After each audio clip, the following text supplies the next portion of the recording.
You found the coolest place to be, the PlayStation collecting season. Come on, won't you stay with me? Welcome to the show. Gather around the boys and girls, collectors from around the world. Let's show the people what they need to know. Welcome to the show. Gonna talk again, but we got the fans. Gonna put their knowledge to the test. Gonna laugh at me, gonna live the dream. Gonna show you things you've never seen. Gonna sing the song to the break of dawn. Gonna rock this party all night long. So come on everybody, let me see you dance. Get yourself ready for one more chance. You found the coolest place to be, the PlayStation collecting season. Come on, won't you stay with me? Welcome to the show. Gather around the boys and girls, collectors from around the world. Let's show the people what they need to know. Welcome to the show. Welcome to the show. Welcome to the show. Welcome to the show. Hey, Hey. How's it going? welcome to the show. It's the PlayStation Collectors Podcast, Season 4, Episode 5. My name is Joe Rad. How you doing? And joining us, as always, we have all the way from Australia, Mr. Figsy. How you doing, buddy? Hey. What's going on, buddy? That's good. How's And it then- going? That's good, man. It's good, man. Just, living the dream. Lots of news to go over today. Should be a good, juicy episode in the collecting world. And we got a lot to talk about. And our special guest this evening is Vidal. How am I doing it right? Vidal, SuperNinja. How you doing, man? Welcome to the show, man. How you doing? How's everybody doing? Welcome, man. Thanks for joining us. Happy to be So, here. before we get into all the topics, why don't you just give us like a general introduction about who you are and what type of stuff you like to collect? Well, as a gamer, I'm kind of across the board. I think like most gamers in our age group, I'm kind of disenchanted with the current state of the gaming world. So I've come to find myself collecting a lot more of the older stuff. But and I try to keep up with the times. When I see it, the good stuff that's coming out, I'll go and buy a new thing. But for the most part, right now, I think if this is the last generation that's doing physical media, I think I'm content with that. We've had a great run, right? 40 years of physical gaming is a pretty long time. So I'll be happy to spend the rest of my life collecting, 40 years worth of games. Yeah, I would say, I mean, I don't know if it'll be the very last, because I do think maybe like Nintendo will do another generation and we might get one more, but either way, we're getting to the point now where like the physical editions we're getting aren't really like worth it a lot of the times. Like some of them are, there are plenty full complete games and we're going to show some, talk about them today, but any of these new companies and these new games, they're not complete editions anyway. So the collections, it's just different these days, trying to find like a game worth buying. Like, I didn't buy Baldur's Gate 3 until I finally, they came out with the full edition. Everything's good to go. Everything's complete, and I don't know if a lot of companies are going to do that. So we'll see. I think Nintendo. Well, in terms of buying, like a lot of these products these days aren't just games. They're, big collector edition with a big statue and a soundtrack. And it's got a download code, and that's what they're trying to sell. It's not like the old days where you buy a game, you get a game. Like, imagine in 2010 buying a game that came with a download code. That would be unheard of, and people would go crazy about it.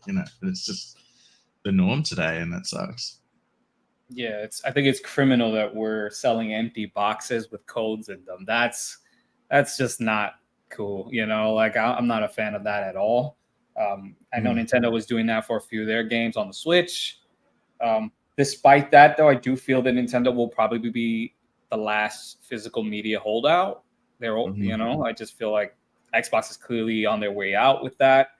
I can't imagine Sony's going to hang in there much longer either. It seems like everybody wants to push to streaming and digital downloads. So Nintendo is kind of taking their time. I'm hoping whatever the next Nintendo console is going to be is still media physical media friendly, but Mhm. who knows? It's a big mystery right now. It's one of my Yeah, favorite it's things to up in the air. speculate about is the Switch, the sequel, because like you said, it could just be, maybe it could be backwards compatible with Switch games, but it's digital. Other than that, maybe there will be no. I feel like it needs to be, man. It needs to be. I'm not ready. There's so much stuff on the Switch. There's an absurd catalog for this system, and to think like we'll have to double up to just to keep our collection relevant, I can't. I don't want to do that right now at all. I can't. They If did you that look with at it from a VR. Nintendo's point of perspective, like if they were to do a non-backwards compatible new Switch, for example, or a new console, to do that, you need games to sell the console. So they would need a new Zelda, a new Mario, a new Pokemon, a new that are exclusive, that are all Mhm. ready to go. And it doesn't look like these games are ready. So I wouldn't say that that's going to be what they're going to do if they are releasing a console in the next 6 to 12 months. Yeah, these development cycles are taking brutally long now. Look how long Metroid 4 took. So I think you might be right. You know, they to pad out the lineup of the next gen, they're gonna have to do backwards compatible. They have to. And I just think that if they don't, they're not converting all, because the Switch was just such a success. Like there's so many people like just obsessed with it who are collecting like crazy. I mean, I'm not even, I consider myself a casual Switch fan, and I have a ton of stuff obviously for the Switch. Yeah, the So red wall. for them to not do that and convert those like that, like carry that success into the next generation, I think it would be like a huge mistake. Like think about like the transition from PS2 to PS3. Like so Sony was riding high, best console in the world. It was backwards compatible with PS1. They and then they decided, you know what, we can't fail no matter what. So they released PS3, and it was like $600, no backwards compatibility, and they just Well, the first one was backwards compatibility, but the second one onwards wasn't. Well, yeah, that's true. The first one, They removed it eventually, but that's their hubris. They wanted to cut costs, and they were feeling too confident. That allowed.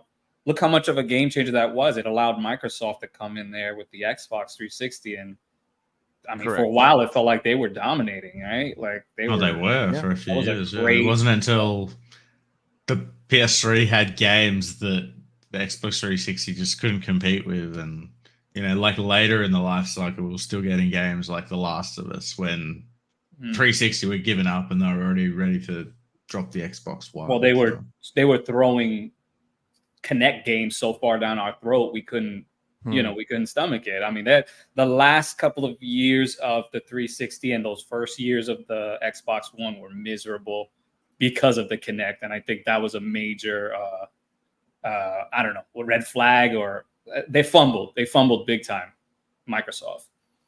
Yeah, they fumbled a few ways, like the way they went into the Xbox One and telling everyone it's an always online console, no discs anymore. They just lost so many customers on one ad.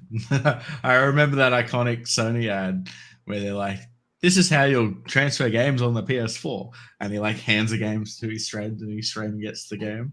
Yeah. I love that. That was one of the best call outs, whatever you want to call it. That was when the console wars were still fun. I felt like there was no Twitter or anything like that yet, so there was still that was back before when life was fun, before Twitter. yeah. I think we were still in MySpace during that age, so that was just a fun time to be a gamer. I just remember watching and all my friends reacting to that. It was just like a diss track moment, like, oh, did you hear that? They just they just served though. That was great marketing, man. Sony was on the ball that year.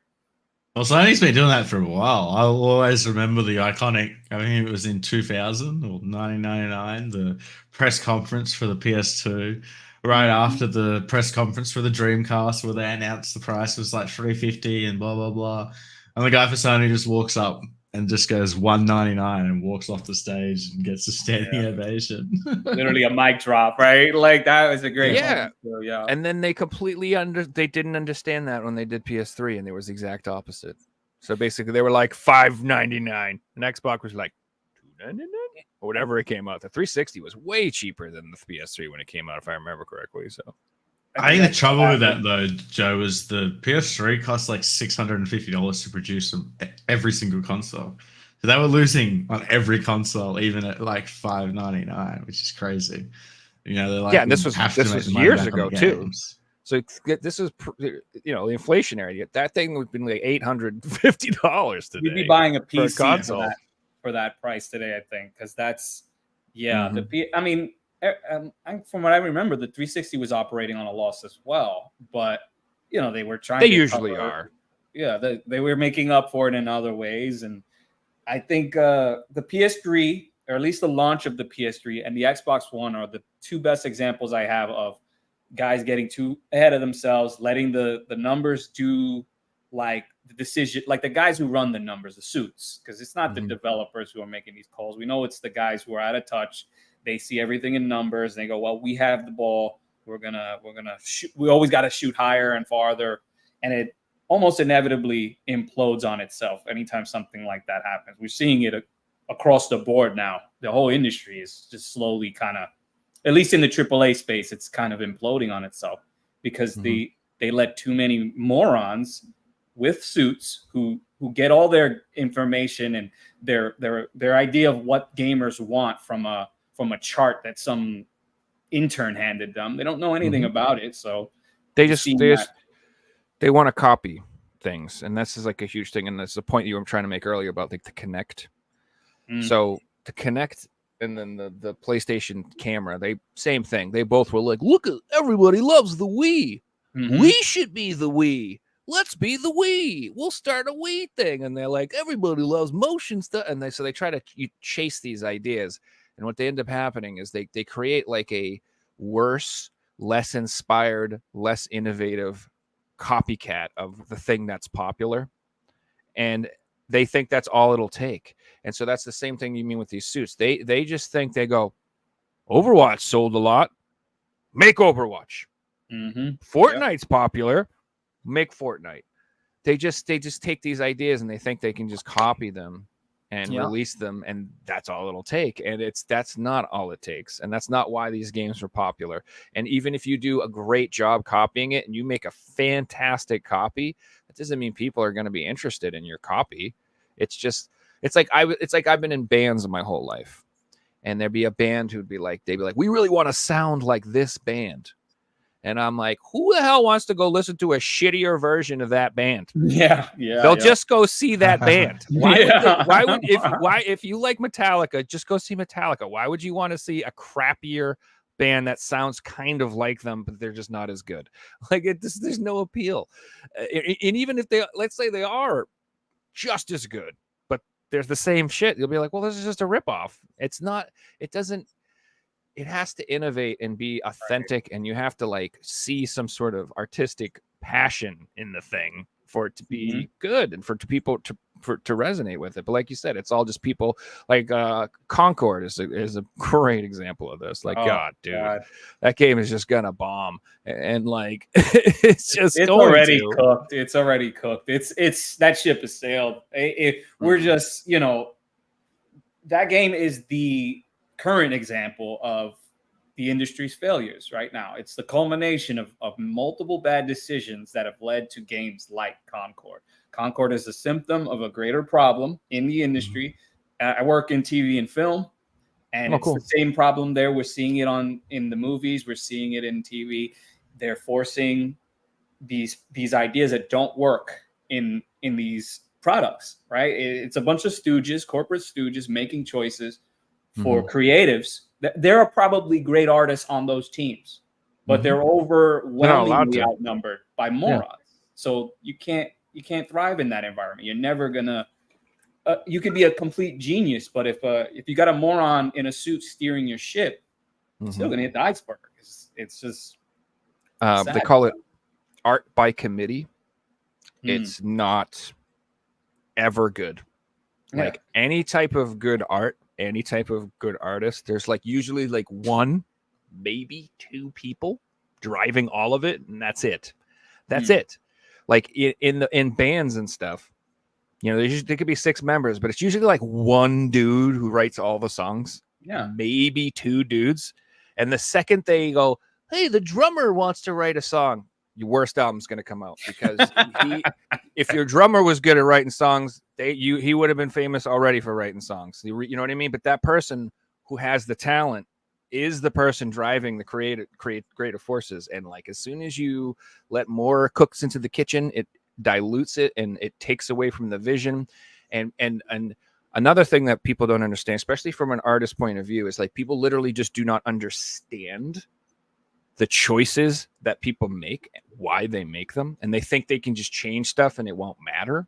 But you're like, no, but if you change X, Y, and Z, it undermines the whole point of what I've created here. You're missing the point, and they don't see the point. They just think that they can just whatever. We need one of these. You know what we need? Let's put a dragon in there. Fuck it. And you're like, what? I don't know. Well, one thing that we aren't seeing in the video game industry these days is the AAA companies aren't putting out new IPs. They're all putting out remasters, remakes, the same games, because they're too afraid to be like, let's put our money in a new idea. No, it might fail. You have to make, like Joe said, the new Fortnite or, you know, the new Overwatch. I can think of one big company, and it was Kojima going out and making Death Stranding. That was like a company with a lot of money behind them. They mightn't have been, they might have been a new company because he got fired, blah, blah, blah, but they had a lot of money behind them and they went out and made a completely new IP. How many big companies are making like new IPs like Ubisoft or Activision? None of them are.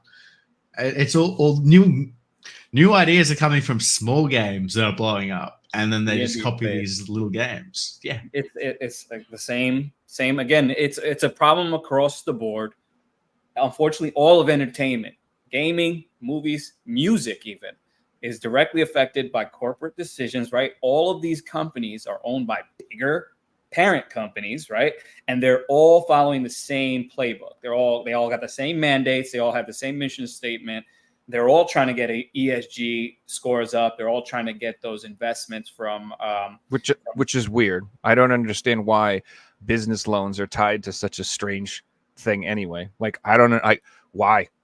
Follow the money. I mean, I don't want to get too Alex Jones on the money stuff, but like the more you follow the money, like the paper trail, that's bizarre. It leads you to the same people every time, the same companies, and they all have the same mission, the same ideas, and it's affecting our entire culture. You know, I have a lot of passion about gaming and the effect it has on us, the influence it has on us. I think the three of us right now, I don't even know you guys personally, right? But I know that you can just tell by your rooms, for example, this stuff has a direct effect on your character, your life, your personal behavior and stuff like that. So there's a lot of power in this, and there are people far up that ladder that want more power over us, over our friends and family, and they do that through our media. There's no stronger force right now for youth than social media, right? Video games, movies. So there you go. It's sad. Propaganda only works if you're looking at it. And they know that gamers, like, we don't watch a lot of TV. We're not going to watch the news. We're not going to go see we watch some stuff, but like, we're very disconnected from the mainstream media machine for the most part. And we're off playing games. And so they're like, well, we got to inject our shit into games because that's the only way we can get into these people's heads and stuff like that. And it's really annoying. And that's why I feel like there's such a huge resistance from gamers to this stuff. It's because we're like, this is our last respite from this. You've ruined everything else. You've ruined it all. Like, all we have left is our games. We still got anime. We still have anime. For now. For now. That's true. You are right. And they're making big moves to get in there too, though. If you do follow the news, you see article after article about Netflix trying to strike a deal with, this anime company or that anime company. They're trying to get that stuff over here because they understand, again, the influence, the power. It's very few mediums left for us to find true escapism. Gaming, we're fortunate that independent scene is rising right now, because if we didn't have that, I'd be out. I'd be 100%. I couldn't do I'd just be AAA retro space exclusively. It would 100%. fucking drive me crazy. Are you kidding me? It's depressing to think about what these kids are like. They don't understand. They didn't know the greatness. You know, they missed out on some of the best stuff, and they're stuck on Call of Duty 57 or whatever the fuck Call of Duty is now. You know, and it's that's they're all stuck on. I need the battle pass, otherwise I can't play, and I don't get to level up and play with all my friends, and you know. Yeah, they got caught in that loop, and they don't know.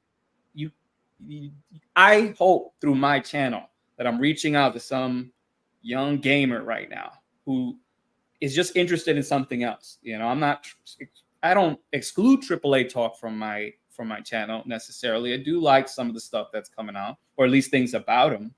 But I'm trying to educate, or at least show, hey man, there's a lot of stuff out there that's getting swept under the rug or gets lost in the shuffle. It's hard to compete with Activision $100 million advertising budgets when you're just a small one-man indie developer.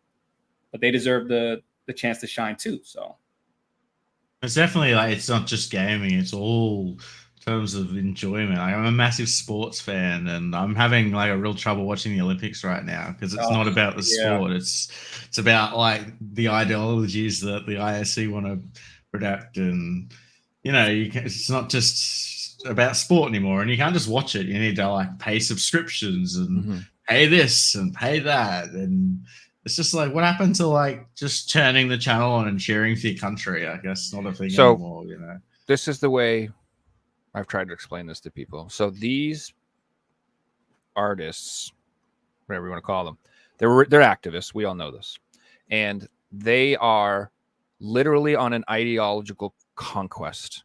So you know how they talk about how they hate imperialism and colonialism and all that stuff? Wrong. They love that shit. That's who they are. What they are doing is they're going around taking over stuff and stamping their flag on it and saying, this is mine now. I own this. Everyone else who doesn't agree with me, you are no longer allowed to enjoy this. This is mine now. I own this. And they're hoping, and this is what most people have done, is most normal people just go, fine, take it. It's yours. I don't care. I'm not going to fight with you. You want to ruin this thing? Go ahead. I'm just going to walk away. It's all yours. And they've been doing that for years, over and over and over again, until they met the gamers. And the gamers went, no, get the fuck out of here. I'm going to take your little ideological flag here, pull it out and shove it up your fucking ass. Get out of my hobby. You guys are fucking assholes. And that's what everyone needs to do. We've all been raised and we've all been taught that the right thing to do is just be nice and be polite and don't say anything and just let everybody live the way they want and never complain and never cause blah, blah, blah. Wrong. That is wrong. If you do not like something, you should say so as loudly as possible and as often as possible and as irritating as possible, so that the people who are doing this will just say, this isn't worth it. They can't deny. They'll give up. And that is what we need. And it's either going to happen just by people saying it, like actually saying it, or just people quietly walking away and not spending money on it anymore, which is where we're at now. There's a huge group of people who are just not, I'm not spending 1 red cent on anything Disney makes, on any of these woke fucking sports companies who are fucking kneeling during the anthem. I'm just like over all of that, dude. I'm like, you just no more money from me. You guys, I'm done. The problem here is, I was like you mentioned earlier, turn the other cheek mindset, right? Because I do believe that there's a space in the world for a game like Concord, right? You mentioned Concord, so I do believe like they have the right to exist, and of course people should have equal footing. The problem is we're not on equal footing at all. If the way I see it, if your belief system 100% lines up with every fucking corporation, you know what I mean? Like you don't question that. You don't think maybe they got you.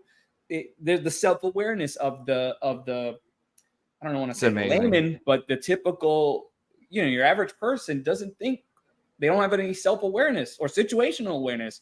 They don't realize they've been played. they're in a hamster wheel, right? They're running the same fucking play over and over and over again. We keep seeing the same fucking outcome for every movie, game, or big event that happens, right? They preemptively put out that this is going to get backlash because there's a racist problem in gaming, or there's a sexist problem in movies, or whatever it is, right? That comes out before the damn release of the game or the movie every time, which is so irritating. It's just like preemptive strikes. They're counting on that controversy. They so want it. They'll even if it's it. not there, they'll say it's there. They'll fabricate it. Yeah, exactly. They'll fabricate it because it gives into the victim narrative that has allowed them to be the saviors of the people who are buying this shit in the first place. Oh, look at Disney. They support my cause. They speak for me, the underdog. Yeah, Disney, the fucking underdog, right? Speaking for the marginalized folks and the people who can't. Yeah, they're so noble. But if you just dig a little bit of research will show you what Disney's really about behind the scenes. But they won't do it, and they're counting on those low information, low self-awareness. These people don't research. They're very casual. They're busy with their own bullshit. Yeah, right. They're distracted by everything. They're normies. That's what normies means. Normies, they're just people who they're living their life, and they dip into the entertainment world casually, and that's it. They're not super invested in this stuff. They don't know what actors are saying on Twitter. You know what I mean? Like that's like a huge problem. Like I used to be able to enjoy TVs and movies until I found out what these people were like, and now it's like you like when an actor or actress goes and starts running their mouth, it is impossible for me to separate the art from the artist anymore. Like you've made it impossible, and I know you can, and people, you should be able to, but you've made it really hard. You just should. It's getting tougher. Do you know who Kurt Russell? He's the man. I love Kurt Russell. Yeah. How could you not love Kurt? He's the man. But they'll find a way to. They'll find. Do you know it? Do you know Kurt Russell's opinions on stuff? Oh, I heard Kurt Russell. He said, "Shut the fuck up. We're actors. We're court jesters, right?" Correct. He knows exactly what we're here to entertain people, and that's it. Michael Jordan understand it too. He says, "I'm not here to talk about that." I'm here to sell shoes, and Republicans buy shoes. I'm not here to piss everybody off, and that's the right attitude. Like, if you are in the entertainment industry, you should just 100% check your political activism at the door. It should just not be part of what you do professionally. If you want to spend all of your time when you're not at work doing that stuff, God bless you. But as soon as it's like you're like, I sell pizza, but I need to change the world with my pizza, and I need to it's like, no, bro, just sell pizza, shut the fuck up and donate money or something quietly. Like when you're like that, you shouldn't be using social media. You should be employing people to do it for you, because your image is so important. So what you say is so important, because if you're a sports star, for example, you might have 100 million fans. Say you're in America, you've got 100 million fans. Guess what that means? Half of them are going to be on one side, half of them are going to be on the other. So if you say a statement, you're pissing off 50% of the people that love you. You just can't be like that. Doesn't matter what you believe or what's wrong or what's right. You portray what you love, your sport, and hire people to do all this shit for you, so you don't get into these controversies. If I came on this podcast and said Pop-Tarts are better than toaster strudels, I would piss off half the people here. Get out of here, People get so mad about everything. So when you start talking about that shit, I'm like, you're just crazy. And I'm not like saying like you shouldn't be able to have opinions about stuff like that, but it shouldn't be part of your art. You should be protesting at the fucking football game. Like, go do that after the game, bro. I think this is where I drew the line, right? Mark Hamill, Luke Skywalker, one of my childhood icons, right? This man for years, somebody I cherish. And I don't wish harm on Mark Hamill. I love the guy still. I hate how horribly flawed he's shown himself to be. Unfortunately, he doesn't. The stuff he posts on Twitter is fucking unhinged. And it's like, I don't mind. I don't know if I mind so much, maybe because I'm able to kind of just be like, okay, that's your opinion. I don't agree with you. And I'm able to shove it off. Even if we're at complete political opposites, a lot of my friends are not in the same camp with me. I'm able to coexist. I love the idea that there was a time we all used to be able to do that, right? But Mark Hamill has now taken his iconic character and now interjected that into his political comments. He's used Luke Skywalker quotes in context with this shit, and it's like, stop, dude. You please recognize that a lot of your fans, 50%, like you said a minute ago, that's 50%. It's millions of people who know you, who admired you. You're insulting them for political, like it's like gang affiliation or something. They just want to be cool with their clique. And for what? And for what? Like, right? What? Like, let me just be real with you. Like, 90% of the people who say toxic political shit, are they convincing anyone to change their mind about anything? No. If you're rude to people, they won't listen to what you have to say. Period. If you actually care about politics, if you actually care about the stuff you're talking about, if you really do, the whole goal is you should be able to convincingly articulate ideas and change people's minds. If you actually care. If you don't, then really what you're doing is you're just virtue signaling for your clique. For your camp. You're just trying to look good in front of your boys. You're trying to get the sick burn so everyone's like, oh, yeah. But that's pointless. That's pointless. It's not going to for that. It's not going to fix anything. So if you do want to express yourself, the last thing, like, I'm so like the first, everybody calls everybody stupid all the time. I'm so tired of everybody. You're just dumb. You're an idiot. You're so stupid. You don't know. You're just dumb, dumb, dumb, dumb, dumb. Everybody's dumb, dumb. I'm like, okay. Okay. So basically, like 90% of the arguments I see online is, oh yeah, well, I'm right because I'm smart and you're wrong because you're dumb. Dummy. So I'm just like, okay, cool. Like it's so childish, and it does, like, I don't know, man. Like it's impossible to have a real conversation or a real debate with anybody anymore. So I get it. Like you're just not going to. What I wish would happen is never going to happen. But I'm just letting you guys know, like, anybody who actually like is serious about this stuff is polite. I'm just letting you know. If you meet someone who's a rude prick, they're not serious. I do believe that in the age of this vitriol, right? We have this massive divide. I do believe there is a place again for a more extreme voice in both camps, right? Mm-hmm. They have to serve an example as for everyone else to be like, okay, do I want to be ultimately like this, or do I want to be ultimately like that? Because my decisions is going to lead me to this or that, right? So they have to, those examples have to exist. I think the problem is the influence that does have on your average guy, right? Everybody loves parroting their favorite podcast or their celebrity or whoever the fuck they're getting their information from. You see it all the time. It's very rare that in these debates you see an original thought, which is painful. Oh, if you have one, it usually throws everyone off in the conversation. They don't even know what to do.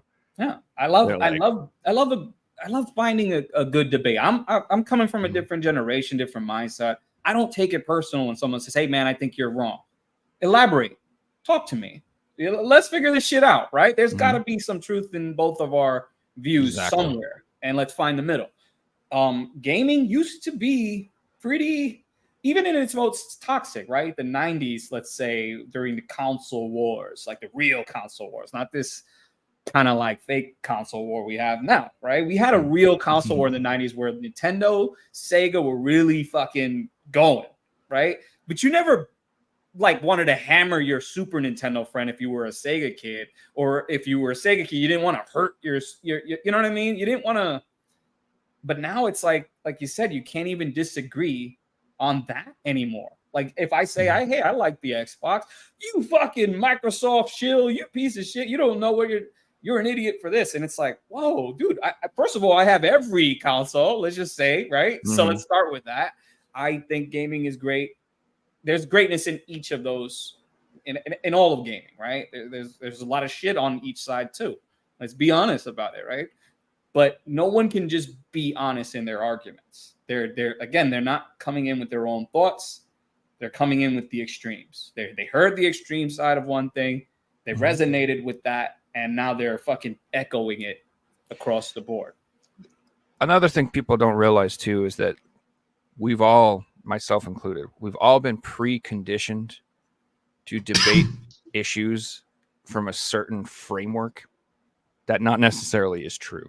So I'm just like that. If you really want to get, you know what I mean? But some people are always like, well, you know, I believe this, so that means you must think this. And I'm like, not necessarily. I believe sort of what you're saying and sort of what this is. And that's not really true. And that's sort of a gray area. And that's sort of, there's nuance to it and stuff like that.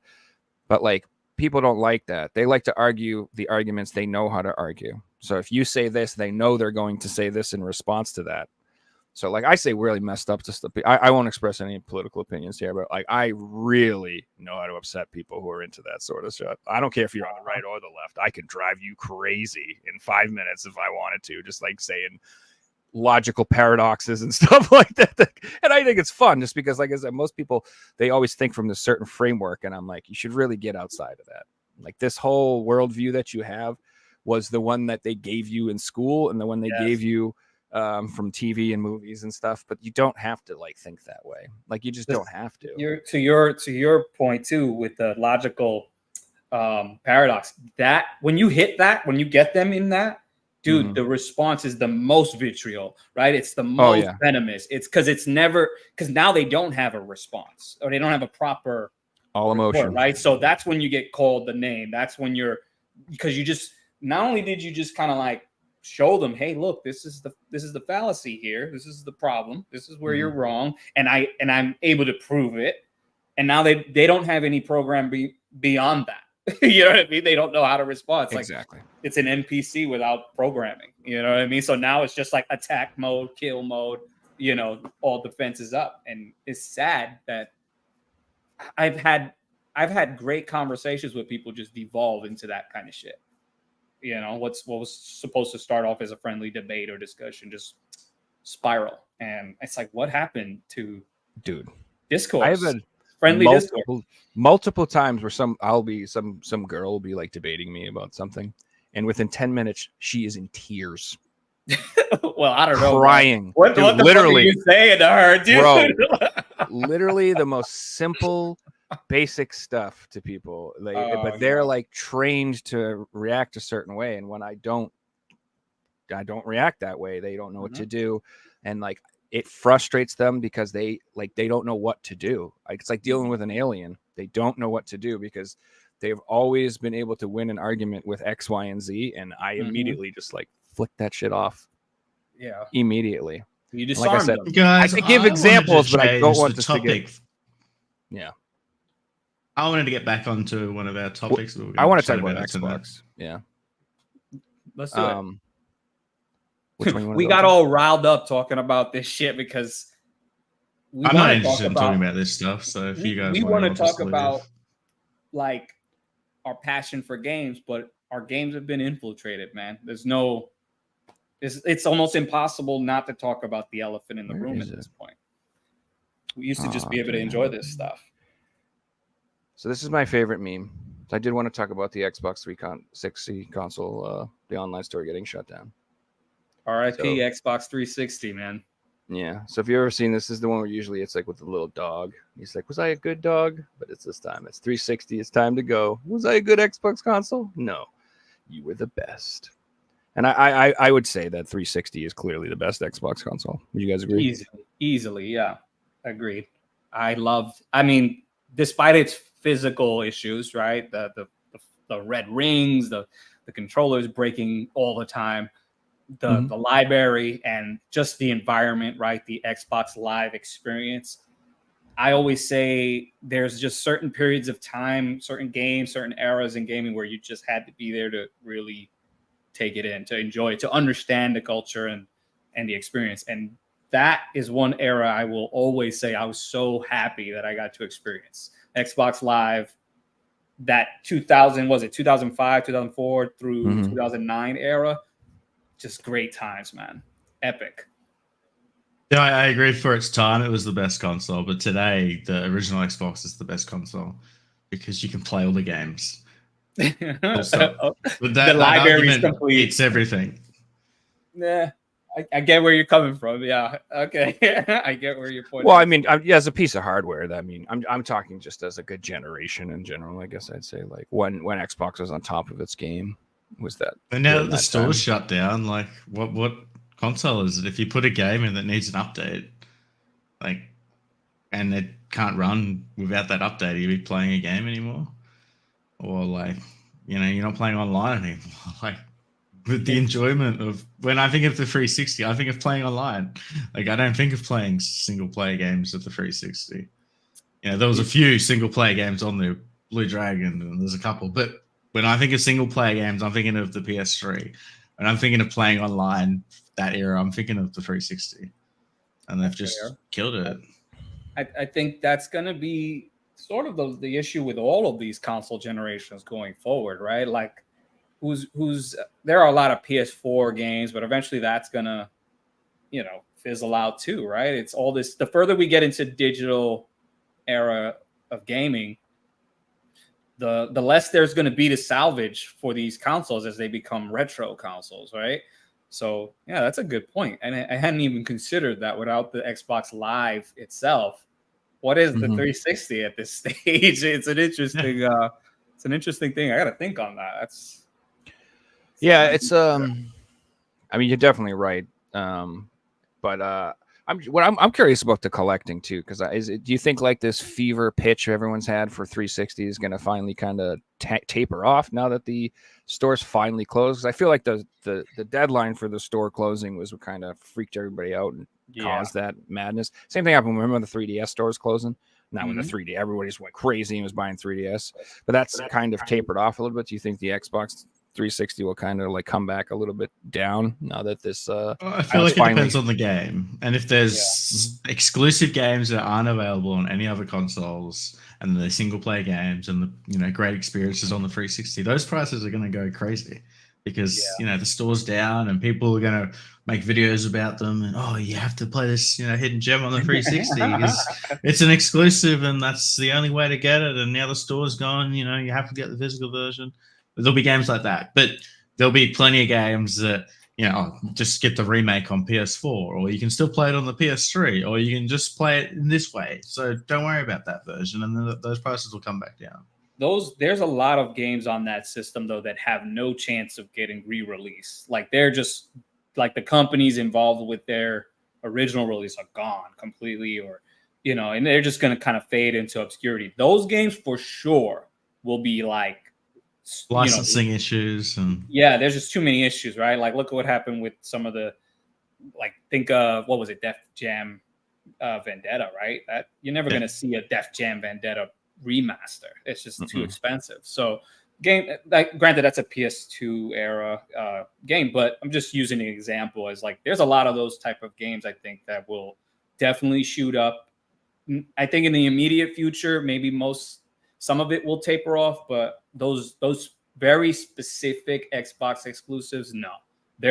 If you didn't get them then, I think they're gone. Like they're going to shoot up to stupid prices if they're not there already. And that's just unfortunate, but I don't see it turning around anytime soon for those games. I hope the other hand, I don't see as many games being as expensive, say, compared to the original Xbox. Well, the original Xbox has some really expensive games, and a lot of them. I don't see the Xbox 360 having like 100 games that are $100 plus. Yeah, I somewhere see in 20 the 50, games being $100 50 plus. range at most, I think. Like somewhere along. I agree with that. Most of their best or their most well-known hits were either remastered already or backwards compatible, right? So it's just going to be those gems, those really rare ones that that got away, those odd RPGs that nobody heard about, or those those shooters, those shoot 'em ups, those always go up stupid high. So I've found over time comparing the 360 to the PS3 and the Wii, like the last 2 years have been a little bit different. The 360 prices have gone pretty crazy, but in general, the PS3 version or the Wii version will be way more expensive than the 360 version. Usually the PS3 version is the most expensive version, and like we can compare multiple games, dozens of games. You're looking at like Deadpool or Wolverine or Transformer games, or I could go in my game room and pick out 50 games that are more expensive on the PS3 than the 360 or the Wii version. Or then you can just compare the Wii to the 360 and it's the same thing. So, but when you have the option of multiple consoles, and I feel like the PS3 gets chosen because the disc the Blu-ray, and people were like, "I'll get the Blu-ray disc because it makes more sense." And in my head, that made more sense. So. It was also just the backwards compatibility, right? Like it's easier to just get it on the store, the current Xbox Series store, right? Well, like most people are not going to go, I think, unless we're talking specifically physical collectors. I think a lot of people are content when they see like an Xbox or an Xbox 360 game on the Series X for like $5.99, or go get the physical version for $60 to $100 at a and it's not even a new sealed copy at that, right? So it's like, well, I definitely think that Xbox has garnered the audience that is way more accepting of digital. Like they've gone after that group of people. They've successfully cultivated that group of people, and it's just in general, not that there aren't Xbox collectors, because there certainly are, but the people who have that collecting bug are just not usually into that as much. Agreed. I find that there's way more Nintendo collectors than there's a lot of PlayStation collectors, and then I rarely meet Xbox collectors. I find meet people who collect all consoles, but in terms of like just focusing on one system, I rarely meet people who do Xbox 360, Xbox One. Vidal, I think you're right. Yeah. I think I know more people who collect Sega. I know more people than Xbox, and that they haven't released a console since the Dreamcast. More people they collect for like the Intellivision, the Xbox One. Like, I just think,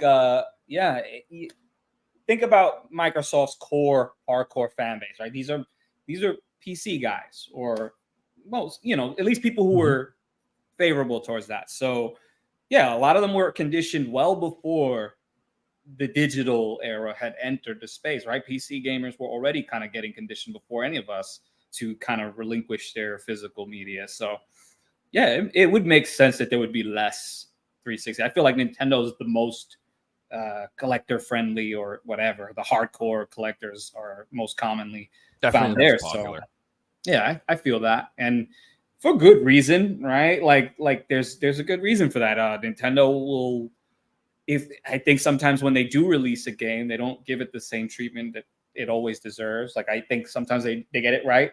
Metroid Prime remaster, right? But then they fuck up with Donkey Kong Country HD Returns, whatever the fuck. I think that's Hogwarts Legacy. This is a disaster. There's some bad ones out there. There's a disaster right there. But I love collecting for all of them. I don't know if I would have considered myself a hardcore 360 collector, but then I started looking into some of those more obscure choices out there, and I was like, oh, okay, there were a lot of good games in for there that I didn't know about. So it's always nice to get educated on that kind of stuff. Thank you, YouTubers, for that, right? But that's a fairly recent itch I've had to scratch for the 360. I can't say I feel it the same way I do for the other systems, though. It'd be interesting to see if Sony follows suit in the next few years at the PS3 store. Because they announced the PS3 store was closing a couple of years ago. And following that announcement, prices like exploded on eBay and all markets for the PS3. And they quickly no, we're not going to close the store. Don't worry. And prices didn't go down right away. They took a very long time to go back down, and they're still a lot higher than they were. So. Remember when DuckTales Remastered got delisted and everybody went fucking nuts for that on the PS3? I was like, wow, that got so expensive for a minute there. Dude, it was ridiculous, but it was also very like, that's when I woke up to the idea that, holy shit, I need to go and get these games physically if they exist, from that era in particular. Because that was just almost like a taste of what was coming when we knew inevitably the 360 store and the PS3 store were going to close. So I started collecting physical more seriously for both those consoles around that time. DuckTales was a big wake-up call for me. I was like, holy crap. I was sitting on that thick and mesh. Should I just sell this thing? Because it was a frenzy for a while there, man. I was sitting on 3 copies at the time. They're all like variants. I sold one of them. Just remember, too, that's going to happen again as soon as they announce the PS3 store is closing. So if you do want PS3 games, you should probably Don't wait for the announcement. Yeah, don't the wait. ones you want Don't trial, wait. Get them now. That's something that Reggie always talks about too. Is like try to always go for what is not the hot thing at the moment. Like if everyone's buying 360, buy PS3. When everyone starts buying PS3, go buy the old Xbox again. When everybody's buying that, go buy PS. You know what I mean? Like just try to whatever is not the hot thing at the moment. That's really what you want to collect, which is why I am like I'm happy that these other things are popular. And everyone stay away from my PS4 games and my PS1 games. Just, I always it's funny. I never get mad when people are like, I don't like that. Nobody should buy that. That stuff sucks. But I'm like, good. Yes, you're right. That's right. Everybody, you're right. It sucks. Everybody who has PlayStation 1 games, they're terrible. You should sell them on eBay immediately for really cheap. Just get them out. Get them out. You did something like this about a year ago, and it's something that people should do. If a movie's been announced and there's a game for that movie, I would buy the game before the movie comes out. And one that came out that Joe picked up a year ago was Deadpool. And then in the clip that you picked up the video, you said this will go up when the movie comes out. When the movies come out, and have a look at the price of Deadpool. This is in Australia. It's a little bit less in the US, but in the US, it's still $100 and $150. These are sold listings in the last couple of days. $300 Not for sale. Sold. These are all sold listings. These are all like this is today or this is yesterday. This is absolutely insane. This isn't just one copy. This is every single copy on eBay disappearing. Another game they're getting cheaper as you go down, so that means they were just getting more expensive as time went on. I'm arranging it from most expensive to least, but they're all within 3 days of each other. Like 31st, the 1st, the 28th, the 30th, the 1st. These are sealed copies. The 2nd. No, these are open copies. These aren't sealed. Shit, that is painful.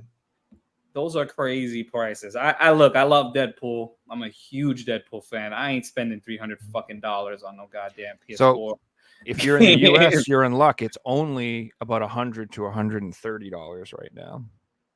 What a deal. Was the game worth it from the gameplay standpoint at all? No.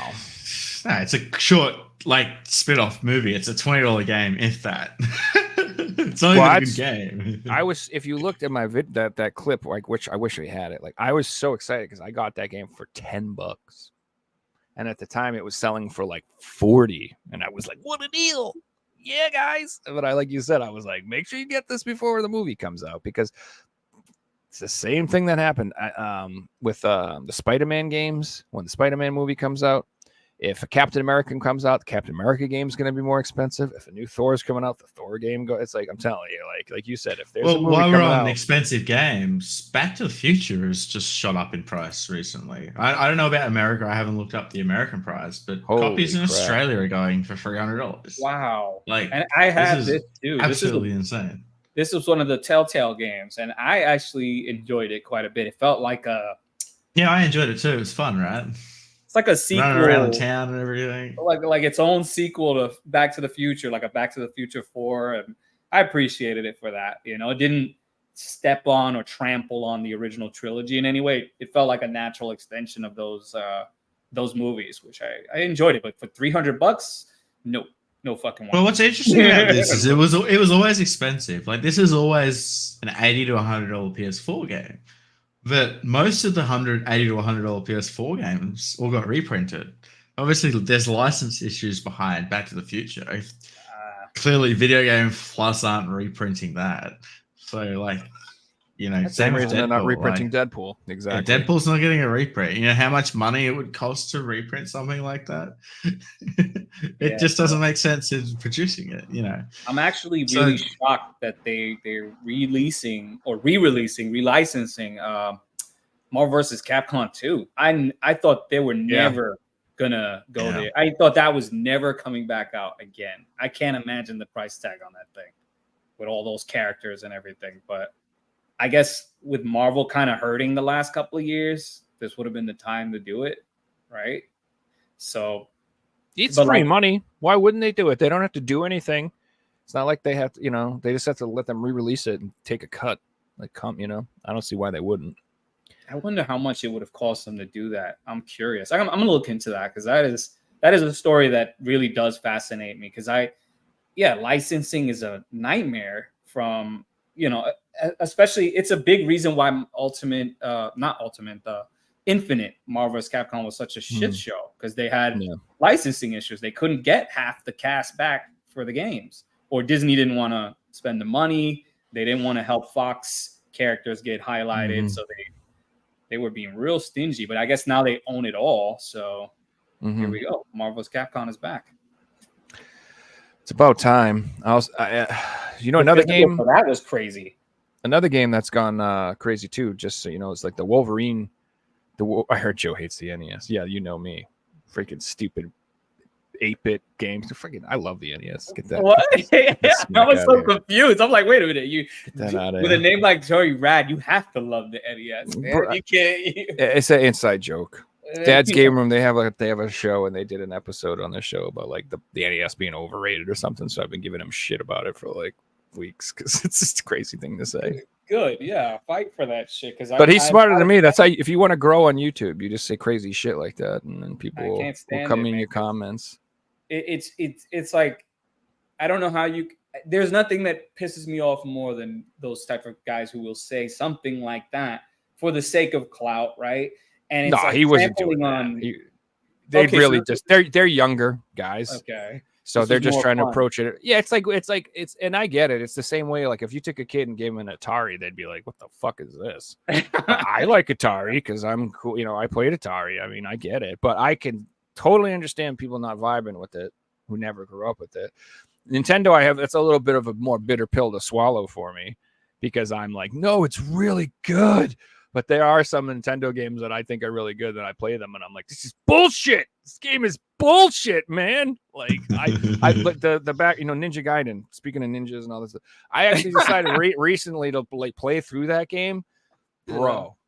I spent like 6 hours on that last level, and I couldn't fucking beat it. I was like, this is ridiculous. I love the game. But look, we dealt with janky bullshit. That's what we were raised on. It gave us the perspective to appreciate when they finally mastered the craft, right? Like we were able to be there during its roughest days, right? But I'll play a Ninja Gaiden over some fucking overpriced modern AAA title because at least I knew that they finished the fucking game. You know what I mean? And again, it has its flaws. We know they do, but we also know the intention behind it was much more noble than some of the shit we're seeing today. It was just to entertain you. That was all it was.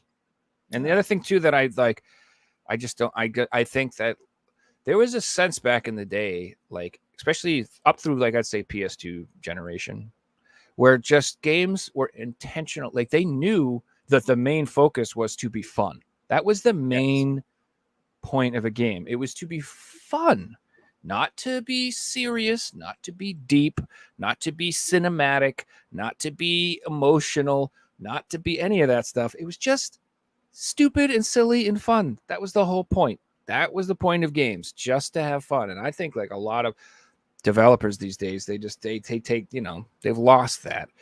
They don't get that spirit isn't in their games. It's not about fun. Developers, they're just... The games are like a checklist now.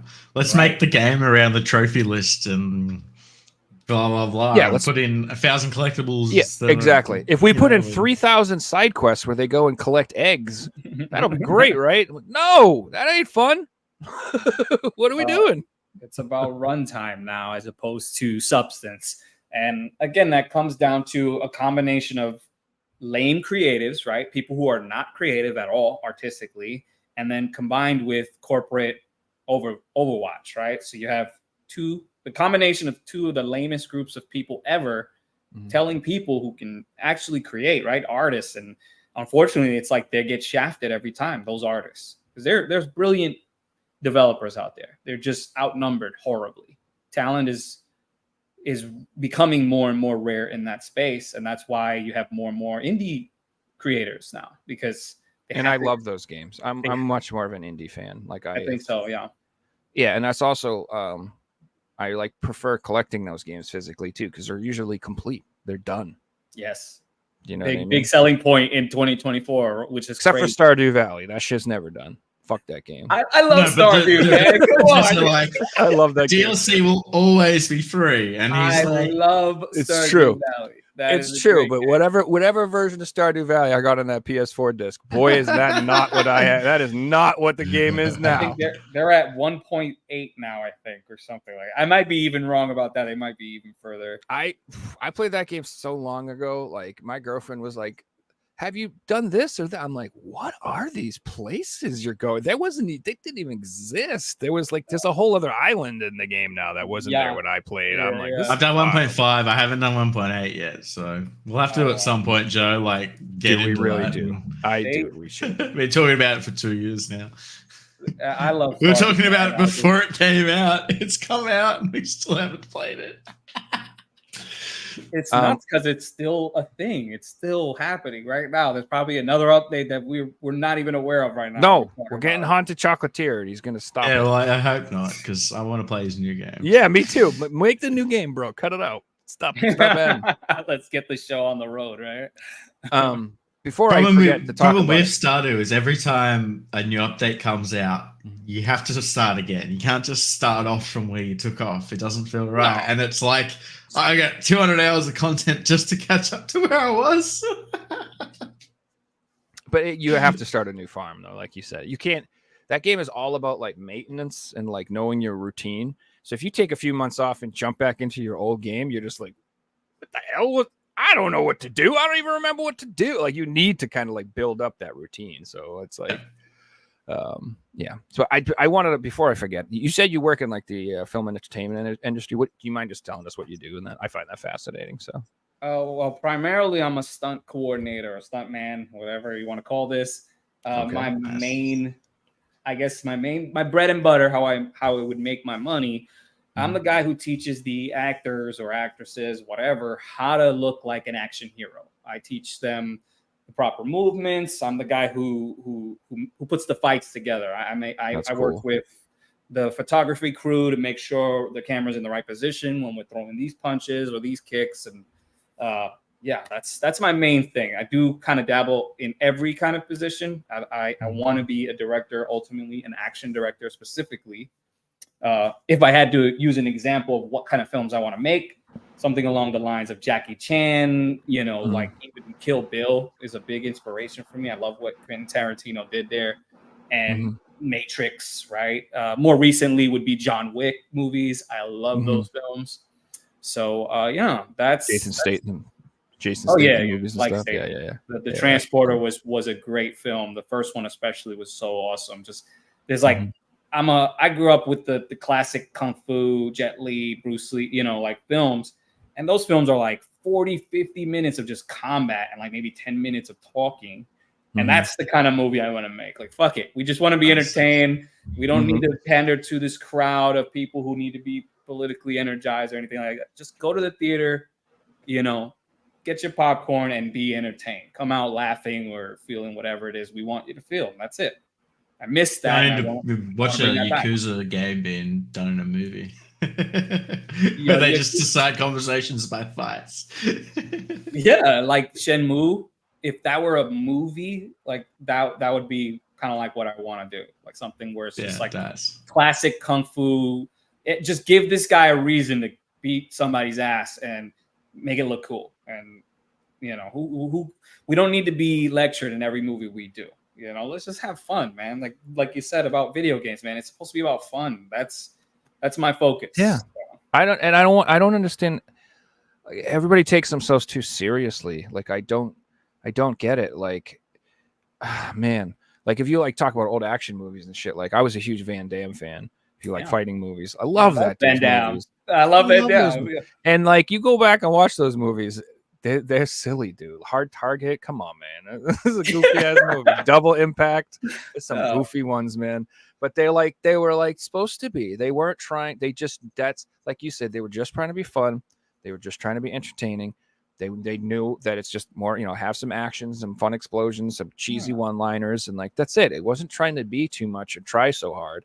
And it's better than when these people try to be so serious about everything. It's like it comes off as like I don't know, like Insulting. It's It- insulting. condescending, maybe, Condescending, I right? guess. Yeah. Like I feel If you think of your audience as a bunch of morons, exactly who need to That's- be taught a lesson. right? That's it's like these guys have been given their platform. A lot of these, I mean, it's again across the board in entertainment, but especially in movies and even the writers now, the journalists, the gaming journalists are Mhm. lecturing the fans. They're not Insulting the audience, They're not just- only yeah, lecturing them, outright. straight up degrading them, Outright. calling them names, Kotaku, and insult. IGN, all of them do it, and it's like It's wild. that's where we're at now. Yeah, so. actually, it happens a lot. Like even just recently, I was reading an article about how the Elden Ring DLC is too hard for gamers. Yeah. Because gamers can't play it. And like, hang on, I had a blast playing this, and Yeah. I've been hearing everyone's loving it. Like the only people I'm hearing about it is you guys doing the Yeah, article. yeah. Find me one real fucking gamer who's complaining about Elden Ring being too hard, right? Like no It's one. like 10 no, out of 10. No, it's not too hard. Yeah, this game was critically and financially successful by the people that matter the most, the fans. And these Mhm. fucking game journalists have forgotten their place. They think they stand above us because they get to have these behind the scenes looks and stuff like that. And quite frankly, a lot of them are sleeping with the fucking developers. So they put themselves on this pedestal and they think they're speaking down to us because they want to reform us because they don't approve of our ways or something. They think of gamers as degenerates and all kinds of other fucking negative shit, right? We're all basement dwellers and da-da-da-da-da. And it's like, and the truth is, all it really is that we're just not thin-skinned. We're just people who are used to talking shit, and that's how we deal with stuff. we thrive in that shit. We thrive in that fucking space. Correct. So they're like, these savages. I'm like, it's not that. It's just you guys are soft. You're so soft. And like you said, if you played Xbox from 2004 to 2010 and you had a good time, you're not soft. You're not. Yeah. You're like used to like people talking shit, and like that's all it is 90% of the time. And what they do is they'll take somebody talking shit and they'll be like, look at me, look at this horrible things that are I'm such a it's like, oh my god, dude. Yeah, that's just a Tuesday. That's just a Tuesday guy. You were just pathetic. Like, oh my god, you could never have hung out with me and my friends. Like all we ever do is talk shit about each other, and we're mean to each other, and like that's how we communicate. That's how we talk. Like that's how it is. Like, I think they wouldn't have lasted a minute in the arcade era of the 90s or the 80s. They wouldn't have, because when you had Street Fighter and Mortal Kombat, what the hell did you think was happening by those cabinets? You know what I mean? Like the level of trash talk. People were losing money at these things. So there was even more passion, right? Because you just spend 50 cent, quarters, whatever, dollars sometimes to play this game. And somebody just came, whooped your ass, and told you to get off the machine. And you have no choice but to get off the machine. You can keep paying and losing. Yeah. Or do you have any idea? These folks have no idea how infuriating that is, but it makes you stronger because you want to go, come back, fucking practice, rematch this guy next time. Like keep the spirit of gaming alive. But no, these guys write an article, a hit piece article, lecturing us, demonizing us. We're racist. We're homophobic. We're we're I mean, it's insane. I've seen Gamergate tied to Trump's success in 2016. I've seen gamers like demonized in ways that make you think we shouldn't be allowed to do this at all. Like from both sides too. Like both political sides are disconnected from the true gamers, right? You got those. Yeah, true. Most gamers, they're really not hyper politicized people. They don't want to. They don't want to be with that shit. Like on my Twitter feed, for example, like 99% of it's gaming stuff. You know what I mean? And there's some political stuff. But if you're like a gaming channel, and I follow you because you're a gaming channel, and all of a sudden you're spouting off this, that, or that, no matter what it is, for either side of the aisle, I'm usually like, yeah, I'm muting you. Or I'm just not following you because it's just like that's just not what I'm here for. You know what I'm saying? I've got a zero policy on Twitter. If someone posts something that I'm not there to look at, I instantly just block that person. But I love following sport people, and I love following people that support my teams. If you go and post Like there'll be people who post negative things about the team all the time. I'm instantly blocking those people because I'm not looking for a negative reaction on Twitter. I want to see a positive influence when I go on there. And I'm usually a happy person. I want to see people who are like that. So if someone's just always negative, I don't see them. I'm blocking them. And So that's what I like about social media is you can cater it for yourself. You know, if you want to see this, that's what you see. I just want to point out like that I do follow lots of social commentary people, and I do like that, and I'm there for that. Like I love Smash GT, and I love that his gaming channel is about the social commentary aspect of it. That's what I'm there for. That's what he talks about. He does a great job. Deal.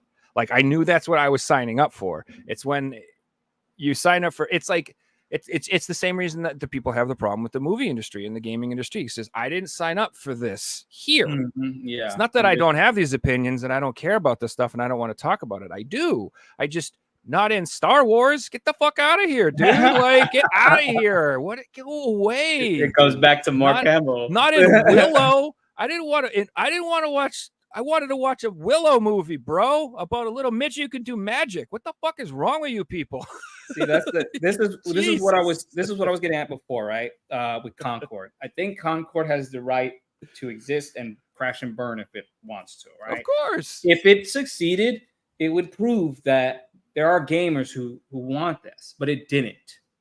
So that's my issue with the game. You force it's not even the game itself. I don't actually hate the game. I actually wish more game developers, if they want to do the bullshit pandering and the lecturing their audience, do it with their own fucking IPs, like with Concord, like with Forsaken, like with whatever.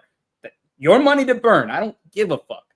The problem is it's the hijacking of our IPs, our industries, our spaces. We have to change now. You can't speak like this. You can't think like that. You're not allowed to fucking act like this. We've been doing this successfully, happily for decades.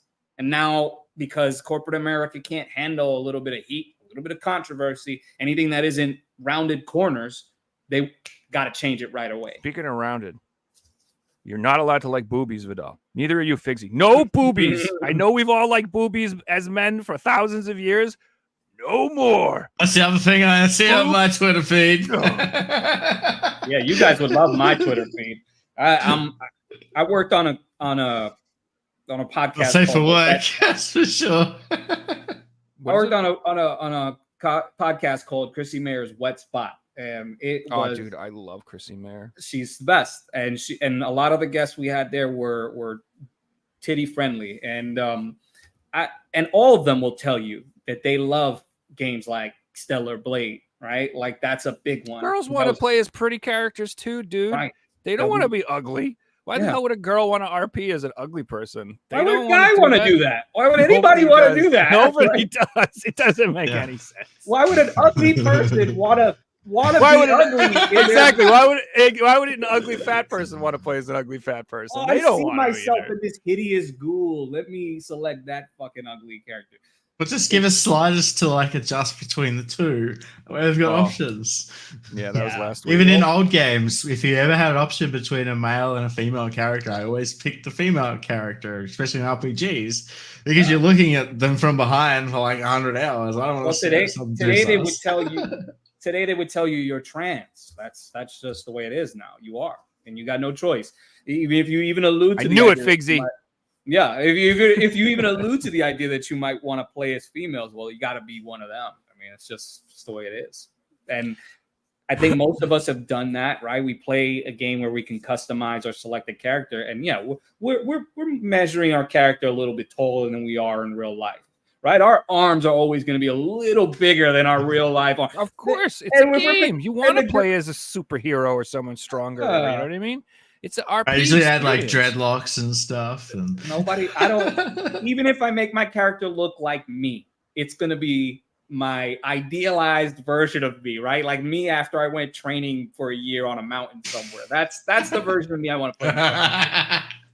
Not me after a month of eating at McDonald's and then fucking. It's just crazy how they're pushing this, and it's narcissistic, right? It's their narcissism. They say they can't relate to these games, these characters unless they see themselves in that. And I mean, when has that ever been the case in the history of literature? Ever? We can't see the characters we're reading in our books, right? Yep. But we still take these journeys. We still become the characters when we read the books. Any good book will do that for you. But they use these pandering tactics as a fucking shield, right? You can't criticize the thing because now you're racist, phobic, or whatever it is. And it's just dividing and dividing. It just serves to do more divisive fucking conversations. And it's tragic because people are eating this shit up. I don't care if you play as that character. Please do. Enjoy yourself. Why are you insulting me for not wanting to do the same? You know, like that's the issue. In terms of like making movies from books over time, like you'll have ugly characters in books and they'll put pretty actors in the movie because that sells. And that's what's happened for, 100 years. Right. Remember Baywatch? Nobody was watching Baywatch for the fat people on the fucking show, right? Like we watched because Pamela Anderson was there and, the rest of that cast was just top tier. Like this was the most beautiful beach or concentration of lifeguards on the fucking history of the planet. But, shows like that were successful for a reason. Nobody was watching Baywatch for the plot. You know what I mean? I think I only saw about 8 minutes of each episode for some reason. I think that's a very honest. 8 minutes in. 8 minutes, longer than most of us could have done, but back then at that young age. But here we are, You guys want to get into some pickups? Well, a couple things I want to say. First off, tell Christy Mayer she's the funniest fucking person I've ever seen in my goddamn life. She is so funny, bro. Like people say, remember she was like, women aren't funny comedians. Bullshit. She is hilarious, dude. I told her that when I met her. I said I don't even like female comedians. Dude. I told her straight up. I was like, I don't find female comedians funny. I think she's hilarious. But for the most part, that's true. But she literally kills me all the time. I'll be watching Friday Night Tights or whatever the hell she's on or something. And she'll always give these little one-liners and jokes that slip through the cracks, and I don't think anybody notices, and nobody says anything. But I'm over there fucking dying. I'm like, that was the panel so misses it. funny. Yeah, exactly. They don't catch it, and I'm like, dude, that was so good. Anyway, she's very clever. I'm always sure also, that when she got bigger balls than 99.99% of any male comedian I've ever seen. She's got cojones too. She says crazy shit, which I appreciate. That's how we came to be. Actually, we met because I was actually getting ready to work for G4 TV at the time, right around the time that the infamous Frost Curran rant took place. She was. She tanked the ratings of G4 TV. I mean, literally, cliff dived the damn network, and that stopped all talks they were having with YouTubers. I was an up and coming YouTuber, just getting my foot in the door or trying to, and the talks were going well, and I'm well on my way. And then that rant happened, and I was watching it live, and I go, "Oh my god, this!" You just saw your future, like burning. I do. Yeah, I was like, she just literally just sank this fucking ship, and pushing the train go off the rails. That was the red flags were there even during the interview process. I recognized a lot of the type of people working there were very much the same type of people working on film sets and TV sets, right? Activists, yes men, stooges, a lot of people talking to me about their politics and not talking to me about the video games, which should have been at the forefront of the conversations. They weren't. And so the Frost grant happens. Chrissy does a parody of Frost on Friday night. I was there live when that happened. Yeah. Holy shit, was that epically funny, man. I was literally in tears. Like, there's only one other time on that show has ever made me laugh that much. And that was the stupid episode where they kept using the fart button on Epic Mike. and I know that's the dumbest shit ever, but that was so funny. A good fart joke still gets a lot of mileage out of me. I don't care. I watched that like 100 times. I just kept watching it. It was so fucking funny. Mike's a good man too. He's funny, but he's a good sportster. Well, everybody is over there. That's why I like that place. See, and that's why that I feel like a lot of people. It's refreshing to go somewhere where people just are allowed to like be kind of like be assholes. I know that sounds crazy, but like everybody is so all the time has to be like, better not say nothing, better not upset anybody. that it's They- really refreshing to just be in a giant group where everyone's like, "Oh yeah, fuck you, yeah, well, fuck you," and you're like, "All right, Your cool." opinion Like, sucks, it's and I just- hate you. oh, But we're exactly. Sounds friends like afterwards. politics. Exactly. It's just refreshing to be able to express yourself without having, mommy nanny always being like, no, don't do this, don't do that. That's why I think they're so popular, is because it's just But it's a they good channel- vibe, man.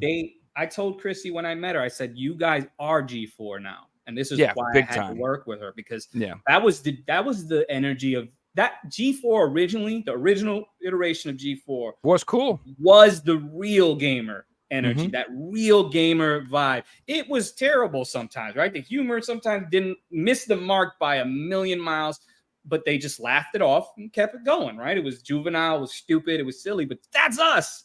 Like, just having a good time, right? We're all just That's how I fucking want to laughing. be. That's what we wanted. Juvenile, stupid, and silly. Correct. To see that in 2024 now, right?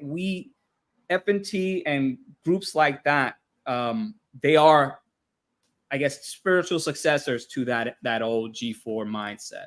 And we need to protect that kind of space from these fucking activists, these infiltrators, the Kotakus of the world. We lost Kotaku the same way we lost G4. And that's the answer too, though. And this is what's driving them the craziest, is that they don't want us to have our own spaces without them. No. They don't want us to be able to exclude them. No. They don't want us to be able to ignore them. They don't want us to have alternatives to their games that we can buy. They don't want us to have an alternative. That's what makes them so mad. That's what made them freak out about Cabrutus and that whole webs, the DEI detected and everything. The reason they lost their minds about that is they're like, you can't tell people about this because then people will be able to make like educated buying purchases and they won't buy our stuff. Correct. So all it took for these people to lose their minds is just to have them just taken out of the shadows and just be like, hey, these are the games they work on, guys. I ain't buying them anymore. If you want to, go ahead. That's all it took. That's all it took. Just giving people the option of knowing where they worked made them lose their minds, because even that will destroy them. Because their whole thing, it doesn't exist in a naturally market. It only exists because of all the funding that it gets and the agenda behind it. If it was just a regular, it would just go out. They would all just go out of business and they would go away. But they've been able to sustain it because they have cut off alternatives and they've been able to control everything and blah blah blah. But now that people are breaking away and it's over, they're toast. It's just a matter of time. They're the dead men walking. Like, they're literally Kotaku. They're already out of business. They just haven't signed the papers yet. Like, it's already done. They're on borrowed time for sure. Yeah. And that the jig is up. And the crazy thing is, it didn't take some game-changing game to do it, right? It just took a bunch of people getting together and go, hey, do you notice anything about these games lately? And the discussion snowballed into what it became, right? Sweet Baby Inc. detected, got shut down, and now it's DEI detected, right? Mm-hmm. All it took was a little situational awareness for buyers. Mm-hmm. That's all it took, and the house of cards fell. Correct. Which just goes to show that they're not built on anything genuine. It's a castle on a sand pit. It's bullshit. Everything about what they are doing is fake, and all we did was pull back the curtain a little bit, and they freaked out, and now they're attacking gamers. But I think the voices against them are getting too loud. They can't stop this anymore, and I'm glad to be a part of it. And it's like a snowball event, and the more people realize that this is what's happening, the more people will get on it, and the more people are sick of it. And that's the other thing too, is like, people are quiet and they don't talk a lot, but a lot of people just don't like this stuff. They don't like these people are rude, and you can't be rude to your customers. Understatement.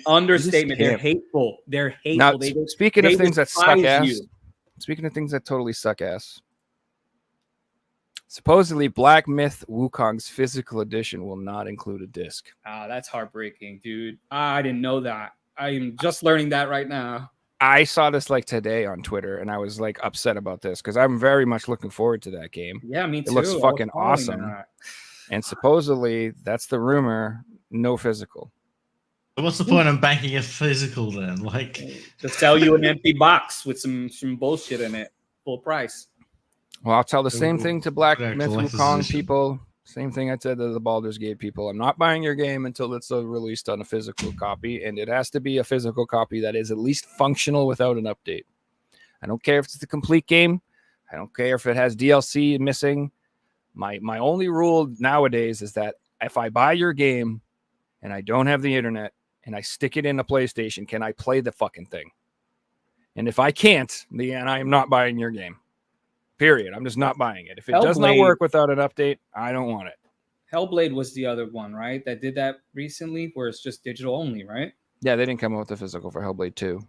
When they announced The first that, game I did. was done. I was like, Well, all right. Hellblade 1 was the same. When Hellblade 1 got released, it didn't have a physical. For a And Wicked then a One. year later. I didn't play it until the physical copy came out, and I stand on that. I think we need to speak with our wallets, and I know that we're fighting the tide here as a physical collector. Inevitably, right? We're looking at it.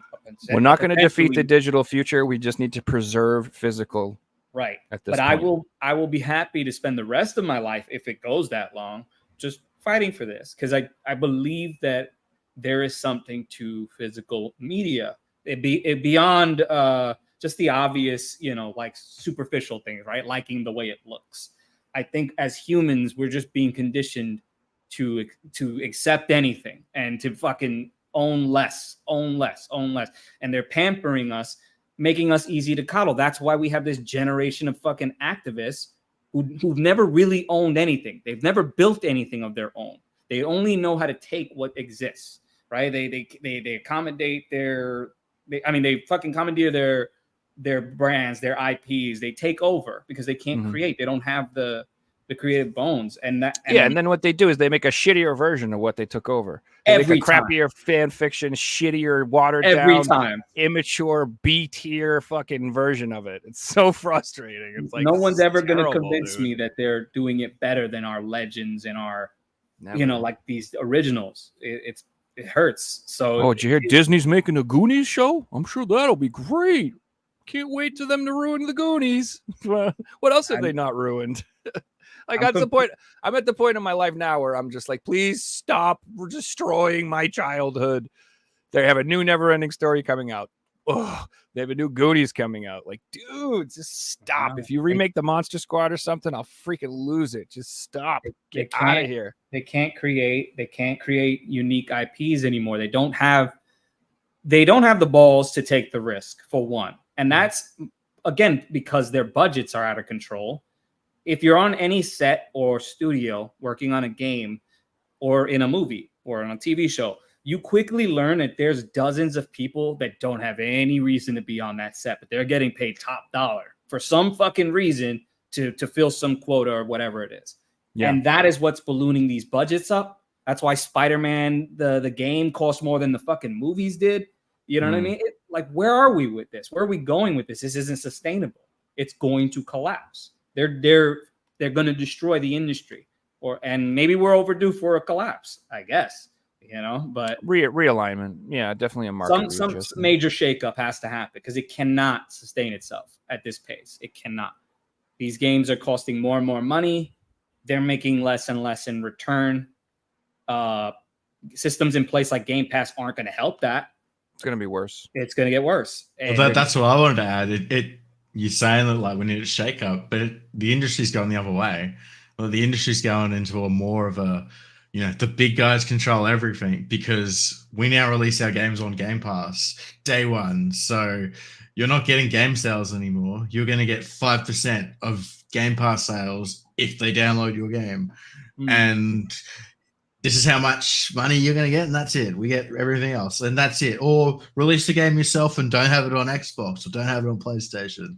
And it's like you can't compete with that. You can't just put a game on Steam and expect it to, blow up like it could 15 years ago anymore because there's a billion games on Steam these days, and the worst. The marketplace is so saturated. It is too much. There is a too much, right?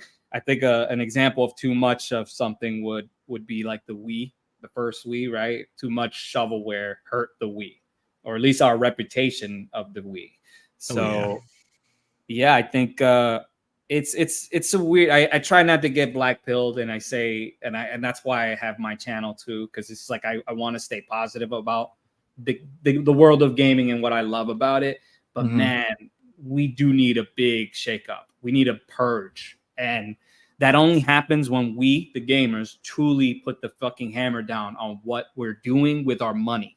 The more we buy into these fucking habits, the more we let them, pacify us, the worse we're gonna get. So keep fighting. Like maybe teach your kids not to be dumb with their money too. Like especially with your kids. Teaching your kids to get addicted to subscription models and burn their money and not own anything is stupid, dude. Like, so like the number one argument I always say it when people are like, "There's no reason to buy physical. There's no reason to do. It's just stupid. It's just sitting on the shelf." I'm like, dude, it's just basic economics. I can sell this shit, dude. Yeah. All right. Like I can convince people that they're wasting money and they should buy physical things. Yeah. Like my friends tell me all the time, like, "Oh yeah, I've got this game." Like, "Did you buy it physically or on your console?" "Oh, I just bought it digitally." I'm like, "Well, that game might be worth $50 in a few years. Yeah. Your digital version's worth nothing." "Oh, it doesn't matter." Well, it does matter because it does. One day you'll be like, "I bought 100 games and they're worth nothing." And I paid $10 for Deadpool. You can make 10 times that right now. So what's up, guys? Like, just straight up, like, shut that conversation down immediately. Be like, you don't understand basic economics. And you should teach your kids this too. The value of their money, what they spend it on, what they own, what they can sell, property rights, like all of these things matter. And that whole concept is going to be lost in a generation. And that's not good. It's horrible, but these are the same people who'll be used to, they'll think it's totally fine to rent for their whole life. They'll never own a home. And they'll think that's normal. They'll never own cars. They'll always lease cars. They'll never own one. Sounds like communism. It is communism. That is exactly what this is. The communism. Oh my God. You're hitting the nail on the head. Are you guys ready? You guys ready for? Oh, go ahead. Go ahead. I don't want to start ranting. No, I don't want to go talk about communism for 20 minutes. For God's sakes, we all.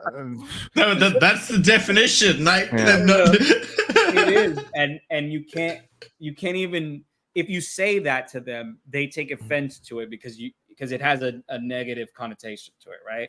But how could you describe it any other fucking way? You know what I mean? Like you're literally conditioning yourself to like want nothing, own nothing. You have no value. You die, you're gonna leave your family with a fucking bill for the funeral, and that's it. Like at least, God forbid, something happens to me, I have thousands and thousands of dollars worth of fucking video games I can leave with my family. Like they can do whatever they want with it. I would want them to keep it if it has any sentimental value to them. But hey, if it helps their, I'd be haunting them like, don't open them. Yeah. Not the sealed games, you idiot. I will haunt them, but I would. It's like, how will they know that version is actually the rare version? Exactly. It's worth like 4 times the normal version. Copy, it's worth 5 times that much. No. I've even educated, just put like little notes on them all.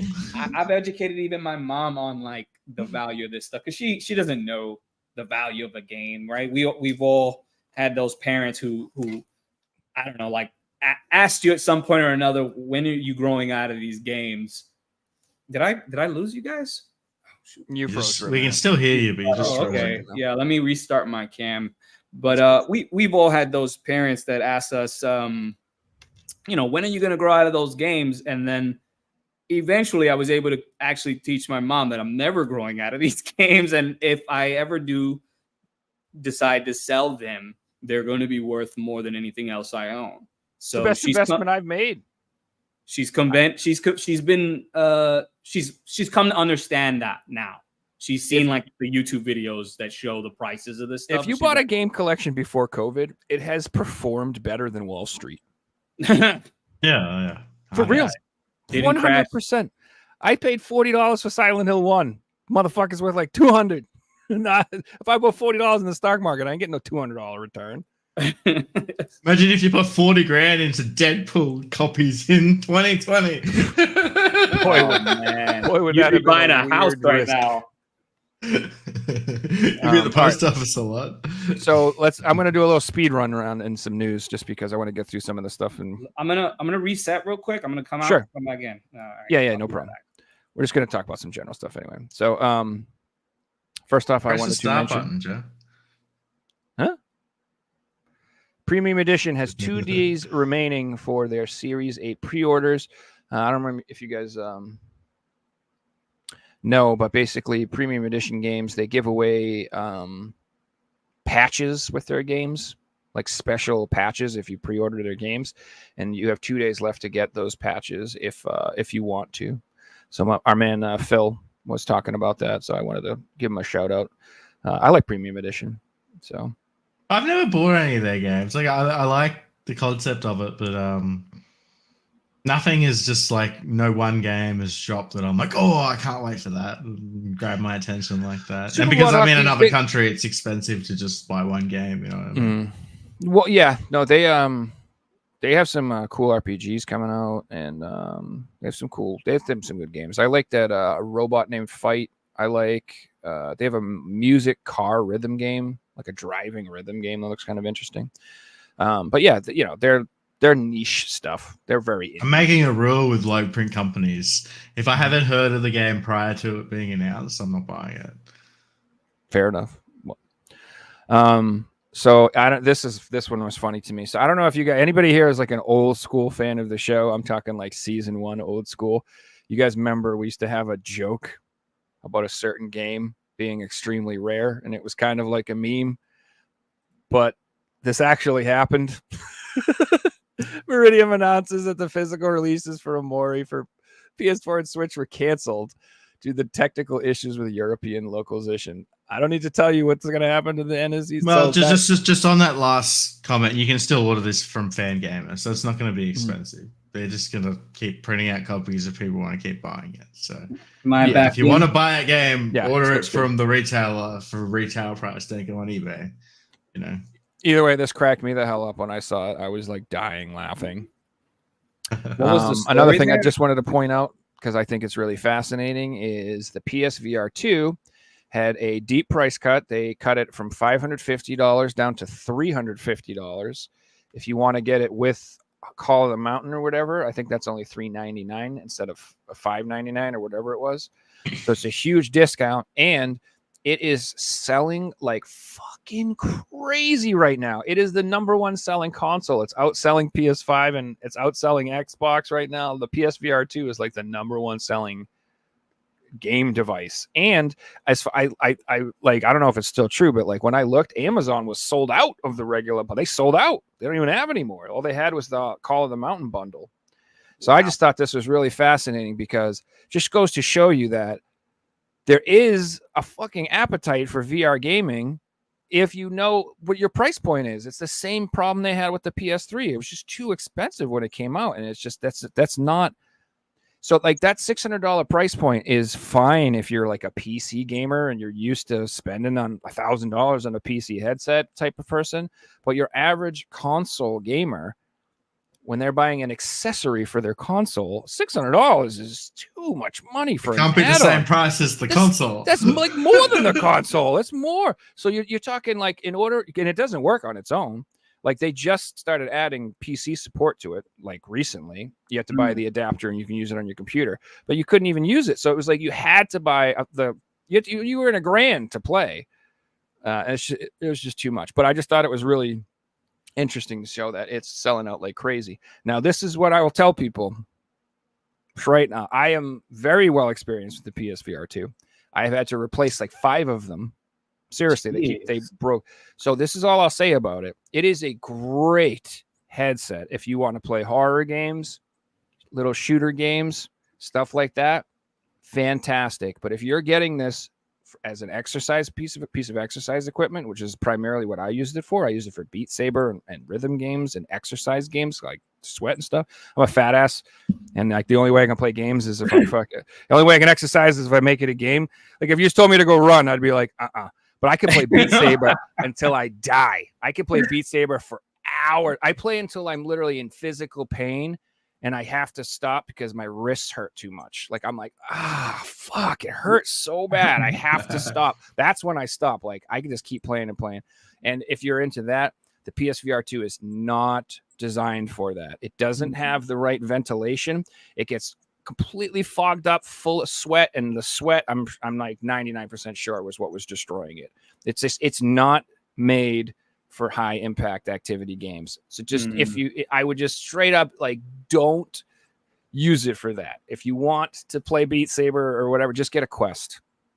Just get a Quest. They work better. They're more durable, and you can customize them and you can download custom songs, which you can't do on the PSVR2. It's also fucking stupid. So you play Beat Saber and you're like, this is great. But then after a month, you're like, okay, I'm sick of these 30 songs. This is annoying. Whereas if you have the Quest, you can download 1,000 songs and you never run out of songs. And it's just way, way better. So that's just my little piece on the PSVR2. I'm also curious what it's going to do to the games. Price will stay like that if they're going to reproduce units, or if that's it, they've stopped, because they've stopped making games, right? They're probably not going to announce to stop making consoles, but like this is clearly they discontinued PS5 VR. That's done. No, they said they're not making. They're not making as many first-person titles like games. Sony themselves. There's tons of correct, right? But there's tons of companies that are still making games. Yeah. That's still a little disheartening. I mean, they went out of their way to fucking build the thing and charge that crazy price. You gotta stick with it, man. You got people invested in your product, right? So I don't know. I guess the money wasn't there or whatever, but if it would have launched at that starting point, I think a lot more people would have been interested. But $600, like you said, that's too much. Ridiculous, man. I bought my mama Quest, and she loves that thing, and she's always running into walls doing Beat Saber, and guess what? It still works. So probably why they had to cut the price to compete.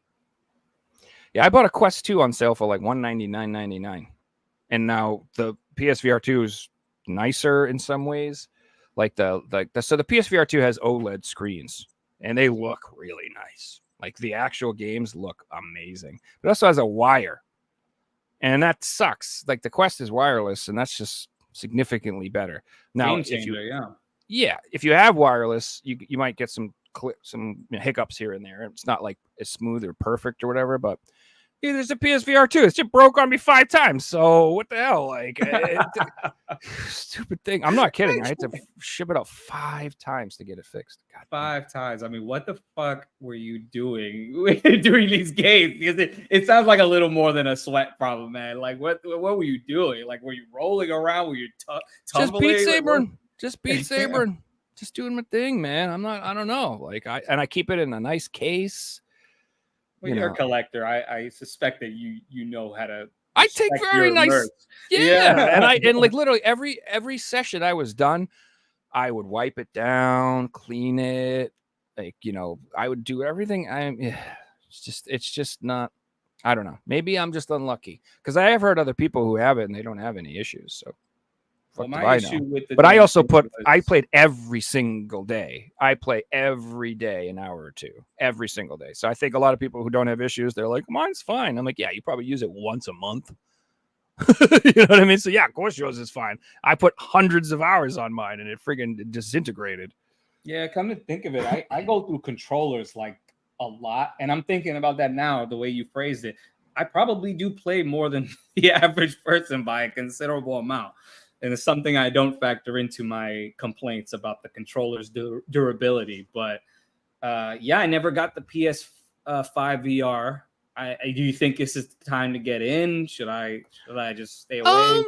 I mean, if you have an interest in VR, then I do. Think it's great. Especially if you like horror games. So if you like horror games and you like rail shooters, it's fantastic. Those are where it shines.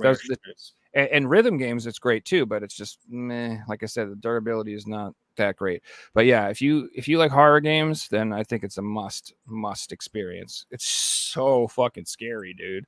Like it really is. Like you play those games, you put on those headphones. It if you want immersion in your game, it's quite impressive. So I think it's worth it. I have a lot of fun with it, but a lot of people they get motion sickness, and I don't have any issues with that. So that's like the number one thing I always hear. I get sick. I can't play it. I guess I'm like, well, yeah. I mean, if it makes you ill, probably not for you. But if it doesn't, then yeah, let's go for it. Can you go on a boat without throwing up? I can. I think for an extended period of time, I might feel a little. I remember getting a little dizzy, but I was playing like a really intense fucking game at a friend's house one time, and we were going at it forever before I started to feel that way. So I think I might invest in that for that price cut. That seems a lot more reasonable. I'm not crazy about the fact that it's not backwards compatible with PS4 VR. I thought that was that was the dumbest fucking decision ever. like I just don't understand Sony's choice for that, because we were talking about backwards compatibility earlier for Nintendo, and I feel like these days that just needs to be a thing for all these systems going forward. I don't know. I was so disappointed when the PS5 was, they were hyping it up that it could be PS3 compatible and all this stuff, and then it came out. They were just internet rumors, unfortunately. Yeah, They get as soon as that rumor goes viral, like 100 million people see it, everyone's like, "Oh, that's what we want." And same rumors going around right now with the Pro. But I read that this week. I'm like, I'm not even clicking on that. Would it have been so unreasonable when Xbox literally launched with backwards compatibility for their previous systems? So it was like, okay, finally Sony's getting on board with what I think should be, at this point, we're paying hundreds and hundreds of dollars for these games. All of us are, right? Physical or digital, doesn't matter. Our collections are bigger than ever. We should be able to carry those forward at this stage. I believe the PS3 would have been very expensive to add like a PS3 drive in there, but to add something that plays PS1 and 2 games wouldn't have been. They could have done that. Yeah. Why not offer a Pro version alternative and see how it sells with a PS3? I would buy that, and I think I'm spending $2,000 on something that plays PS1 to PS5 games. I agree. Give us the choice. Just hey, here's. You're going to make 10 fucking versions of these systems anyway. You always come out with a second iteration and a third. Why not just chance it, see how it sells, go for the limited model, right? Like maybe release a couple, see where it goes. If it sells, then you got something. If not, then there you go. Don't abandon ship. But I guarantee you a PS3 backwards compatible PS5 would have sold very well. Oh, yeah. Oh, I would pay $800 for a fully backwards compatible. In a heartbeat, dude. No joke. In a heartbeat, I wouldn't complain. Especially if it upscaled 120 hertz, fucking 60 FPS. Give me the ability to upscale the resolution to 720, 1080, whatever. Oh, dude, all slowly day. Updating like trophy support for old games and things like that. Online play. So that's the thing that I am blown away by is like, why don't they, instead of shutting down the PS3 store and the online store, why don't they migrate that shit into the new store and like buy the games there, play the games on that system, keep playing online, have a blast, boys, go nuts. Like licensing, right? We know it's gonna come down to licensing, but my mindset is, hey, man, sometimes you got to spend money to make money. They know that. They're in the business of making money. So I just can't believe how disconnected they are from the gamers who want this kind of stuff. I feel like there's such a market for it. When Nintendo decides to do one of these retro system re-releases, it goes nuts every time. It is without fail. Anytime Nintendo released a re-release classic or remember the Nintendo Minis? Remember what happened there? They literally could not keep those things stocked, like if their lives depended on it, and yet nothing, no continuity of that. They just stopped. It's like, what the hell? Nintendo have a certain audience that like they could release a golden turd and people would buy it. You just gotta put a Zelda logo on it. If you put a Zelda logo on it, and they'll buy it. Anything with the Zelda logo. We love our Triforce, man. It's for real. All right. So we got to get into pickups, but I just want to go one more topic just because I put it in the title. So First Press Games, just so you guys know, big update. They prepared a present for those who are already or will pre-order the packaged version of Chained Echoes. So visit their blog and don't miss out. Make sure you guys pre-order. I feel like I've been waiting for this release. I actually think that photo's fake. I think that's a computer-generated photo. It's not real PS4 of the games. Yeah, that's I don't think it's a real copies of the games either. I feel like I've been waiting for the release of this from them forever. I mean, like, I don't like to get suspicious because I don't know anything about the company. So I'm just like, what the hell's taking so long? Oh, don't be suspicious. Did you guys see It's a this scam. from Malacca? I don't know if you guys saw this. I did, yeah. So we wanted to share with an update regarding our collaboration with First Press Games concerning the physical editions of Malacca. This message comes after a long and challenging thing, blah, blah, blah, blah. I'm just going to skip ahead. In the following months after COVID, shipments of the regular Nintendo Switch and PS4 editions started to go out, which helped. However, the situation grew confusing and we inquired about the collector's editions. Despite our requests for a clear production and launch roadmap for these editions over the past year, the responses received were neither accurate nor truthful. I just want to skip down to the bottom. The only updates received were a few images identical to those that were shared in their newsletter, along with assurances that completion was only 2 weeks away. That was 6 months ago. Holy shit. So we deeply regret they've basically cut ties with First Press Games. They chose the wrong partner. I don't know. I think they're suing them. Yeah, that's heartbreaking because you know that must have tangled them up financially for months or whatever. Well, they can't release it through another company because they have a deal with these guys. That's terrible, man. It's bullshit. That is heartbreaking. Sucks for them, you know. Chained Echoes was in the same conversation with Sea of Stars. Yes. Everybody loved it. Was. And everybody thinks it's great, and it should be just as popular and is blowing up as Sea of Stars. And this has just killed its momentum. That thing has been sitting in my wish list, and I've eagerly awaited it because I'm a huge Chrono Trigger fan, right? And it was channeling that kind of energy. So yeah, the hype for that, literally years now, I've been waiting on this one. So that's heartbreaking. I didn't know this happened. This is God. What does that do to a studio, a small studio at that? Like.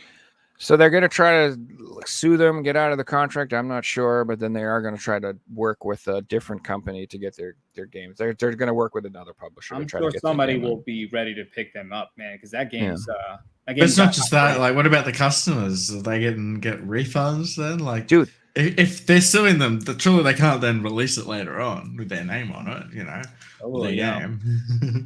It's going to be tricky, man. That's a tricky. As far as I know, they have not shipped a single collector's edition to anyone for any of their games. So I know, like, there are people like me. I'm screwed. They have my money for Chained Echoes, and they have it for Neko Navy. I bought them, but I bought the standard editions, so I'm only out like $100 with them or something, which sucks, but it is what it is. But I've talked to some people. They order like 5 collector's editions. And like people are out like $1,000, $1,000. Yeah, like $1,000 they've given to them, and they haven't gotten a single product. And this is 4 years ago. Like, these are COVID excuses. Yeah. So 2020. I'm sending mail and it's getting to like across the world in 3 or 4 days. Like, COVID's an excuse. That's heartbreaking, man. I had no idea that they were dealing with this. I mean, I'm sure they'll, like I said, they'll bounce back. Somebody will pick them up, but.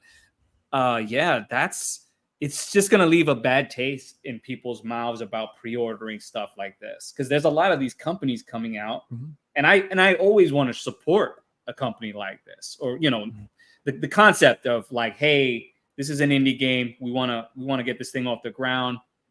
And these are guys working for your honest dollar. I respect it. I think that's the future of physical media for gamers, at least.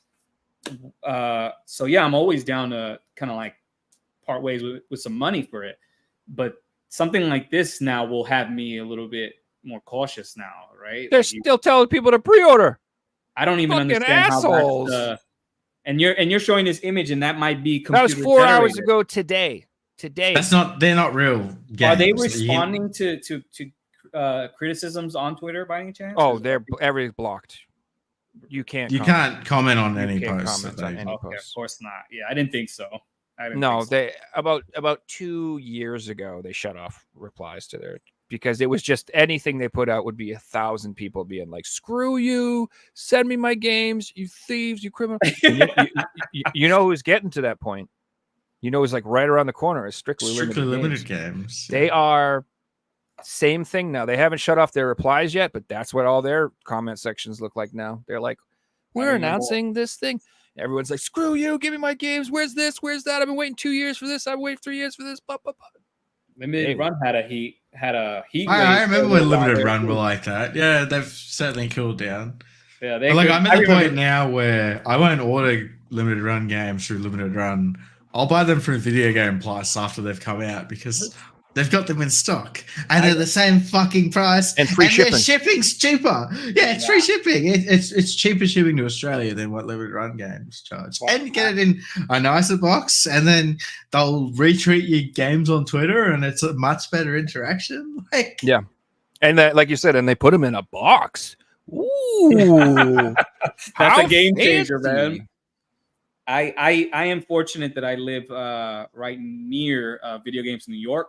It's a very so collector friendly store. I don't know if you guys. And you lived right near the Nintendo New York store, you lucky bastard. I'm minutes away from both. I'm not gonna Oh, dox so you- myself here, but but like I'm you pretty could go close. get them. Dude, they have all And- them exclusive slip covers and shit. Yo, I need Oh, now that I know love it, that, man. I'm They're gonna be so hitting good you to me. up. I'm gonna be hitting you up. Yo, what are you doing?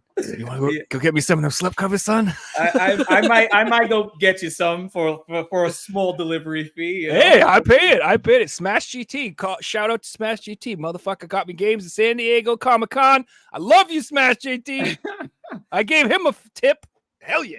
They're very good about their collector stuff. They get stuff from Limited Run and a couple of the other smaller indie developer groups, and it's fucking awesome to just see them on a shelf. You know, like it's beautiful, and they don't charge much more than you would get.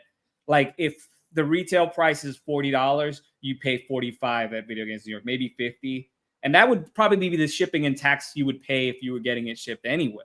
So it's a deal, and they're always in good condition and everything. I love that store. So I'm plugging for a store I don't work at, but it's a good They're place. cool. I like their exclusives too. Their games. They put out tons of shmups. So Yes, they I do. love Yes, shmups. they do. So I'm a Yeah, huge me fan. too. Great, Yep. great. One of my favorite genres, and definitely a great place to visit if you're in New York City. I'm planning on doing a game store tour episode on my channel soon. Just spread the word.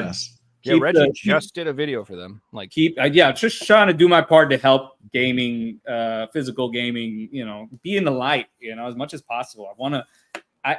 You mentioned Reggie, right? Like he was one of the reasons really that I found more enthusiasm about collecting, right? Him and guys like Metal Jesus, right? Like I saw I don't think Reggie and Metal Jesus understand how much impact they've had. They don't because it was like watching their stuff. It's like, hey man, that's like me. I get it. And then The it's not like passion they have is small ignited. following. They have big following, so it's like, oh, there's a lot of us out here. We're still doing it. We're not alone. That black pill feeling of like, oh, physical media is dead. Not at all. It's not. Go to a convention. Yeah. Packed. You can't No, a even big get following in. is one thing, but they've had their channels for like a decade now. So it's not just Longevity. they've popped up overnight. It's everyone in the scene knows these people because that's like I rarely watch any video game content on YouTube anymore because I watched that for like 10 years. But when I used to watch it, those videos, I watched them for years and years on end. Like generally years on end, and every single one, and it was crazy. It gets me excited because through their channels and channels like these and the knowledge, I thought I knew what was out there. I thought I knew it all, right? You think you do. And then you just like every day I'm learning about a new game that's either been out forever or, just about to come out. And I would have never heard of it otherwise if I didn't watch one of your guys' shows. I'm like, oh shit, that's cool. So yeah, it's done great to help me stay enthusiastic for this stuff. Speaking of enthusiastic for stuff, you guys want to show off some cool stuff? I got stuff. You guys got stuff? It's a good segue. That stuff. You can go first. I'll let Figsy. you set the tone. Why don't you go, Figsy, just in case you got to bounce? I don't know how much time you have left. So, All right. I have I've picked up a new drive that I've started to do, and I want to build a CD collection because I feel like CDs are a thing that just are like super cheap. Hell Like, yeah! I some love up shops are like $5 for $1, and okay, Siri, I'm not talking to you. I'm ordering CDs. Siri heard you. You thought you were talking about her. me some CDs. Yeah. So like my goal is I grew up in the 2000s listening to like heavy metal, like Slipknot and Popcorn and System of a choice. Down and things like Great, that. But great choice. it's tough to find that stuff, but I'm trying to avoid using eBay, even though there's $5-10 CDs. I feel like the joy of finding these in the wild would be better than just ordering them. It's like the old days collecting games all over again. Yeah, exactly. But I'm sort of just picking up anything that I used to listen to or I still listen to, even if it's a little bit. First one's perfect example. So first one is Black Eyed Peas, Monkey Business. I threw this on the other night and I was dancing to the dog, having a blast. Like, I like the Black Eyed Peas.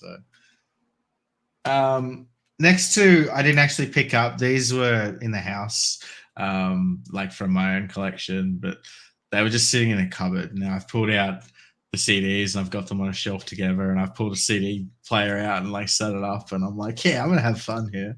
So here we have Live Lightning Crashes. I had this one in my car for like 5 years, so I probably know every single word on every single song. Yeah, exactly what Joe just said. That was a good impersonation. Through, yeah. Unfortunately, I've got Nevermind in the car, but I haven't got the case for it, so I'm gonna have to find another copy of that. I miss that kind of music, man. I'm the king of karaoke, Vidal, so I'll take you up on that, man. If you're down for some duets sometimes. Dude, let's go. You should hear me. You should hear me do Creed. I will fucking destroy. Well, this next one, Joe, we spoke about this CD the other day on the Dad's Game Room podcast, and I found it and wrote it in the collection, and that is the Guitar Hero 3 Legends of Rock like soundtrack. That's and sweet. It is. You can't listen to this because every single song has been ruined by Guitar Hero, but they're all like really cool songs. That's my favorite. I used to love Prayer of the Refugee by Rise Against. I can't listen to that song today. Harlot and the Beast, bro. Beast and the Harlot. Isn't that on there? Is that one on there? I'll put them up. Can you see that? What is it about the music that you can't, that you don't want to listen to? It's just because I played the games too much. Oh, yeah. You know, when you listen to your favorite song on repeat and suddenly you can't listen to it again. It's just one of those situations. There's certain songs I never want to hear again. I love them once upon a time, right? But never again. Sweet Child of Mine, Guns N' Roses. Don't play it near me. I like that song. I don't want to hear it again. It's a great song, but fuck off. if you can just sing it all in your head from start to finish, there's no reason to listen to it anymore. So I love Faith No More is like my favorite band of all time. Great band, yeah. I love them, but I don't listen to them anymore because it's just if I could literally just hear it in my head. I can just hear it in my head. If I want to, I can just every note. I can just play it in my head. I don't need to listen to it. It's like, and it's also like I've done it so many times. It's impossible to put it on again. Like, you know what I mean? So I know exactly what you mean. You just like don't want it. It's not that you don't like it anymore. Yeah. You're just like it's just not necessary to hear. Yeah. It's just not. Maybe down the line you'll forget the song and you'll like to listen to it again. That's I love rediscovering songs that like I used to love, and then you haven't heard it for so long and you're like, wow, I used to love that, and then you don't listen to it again.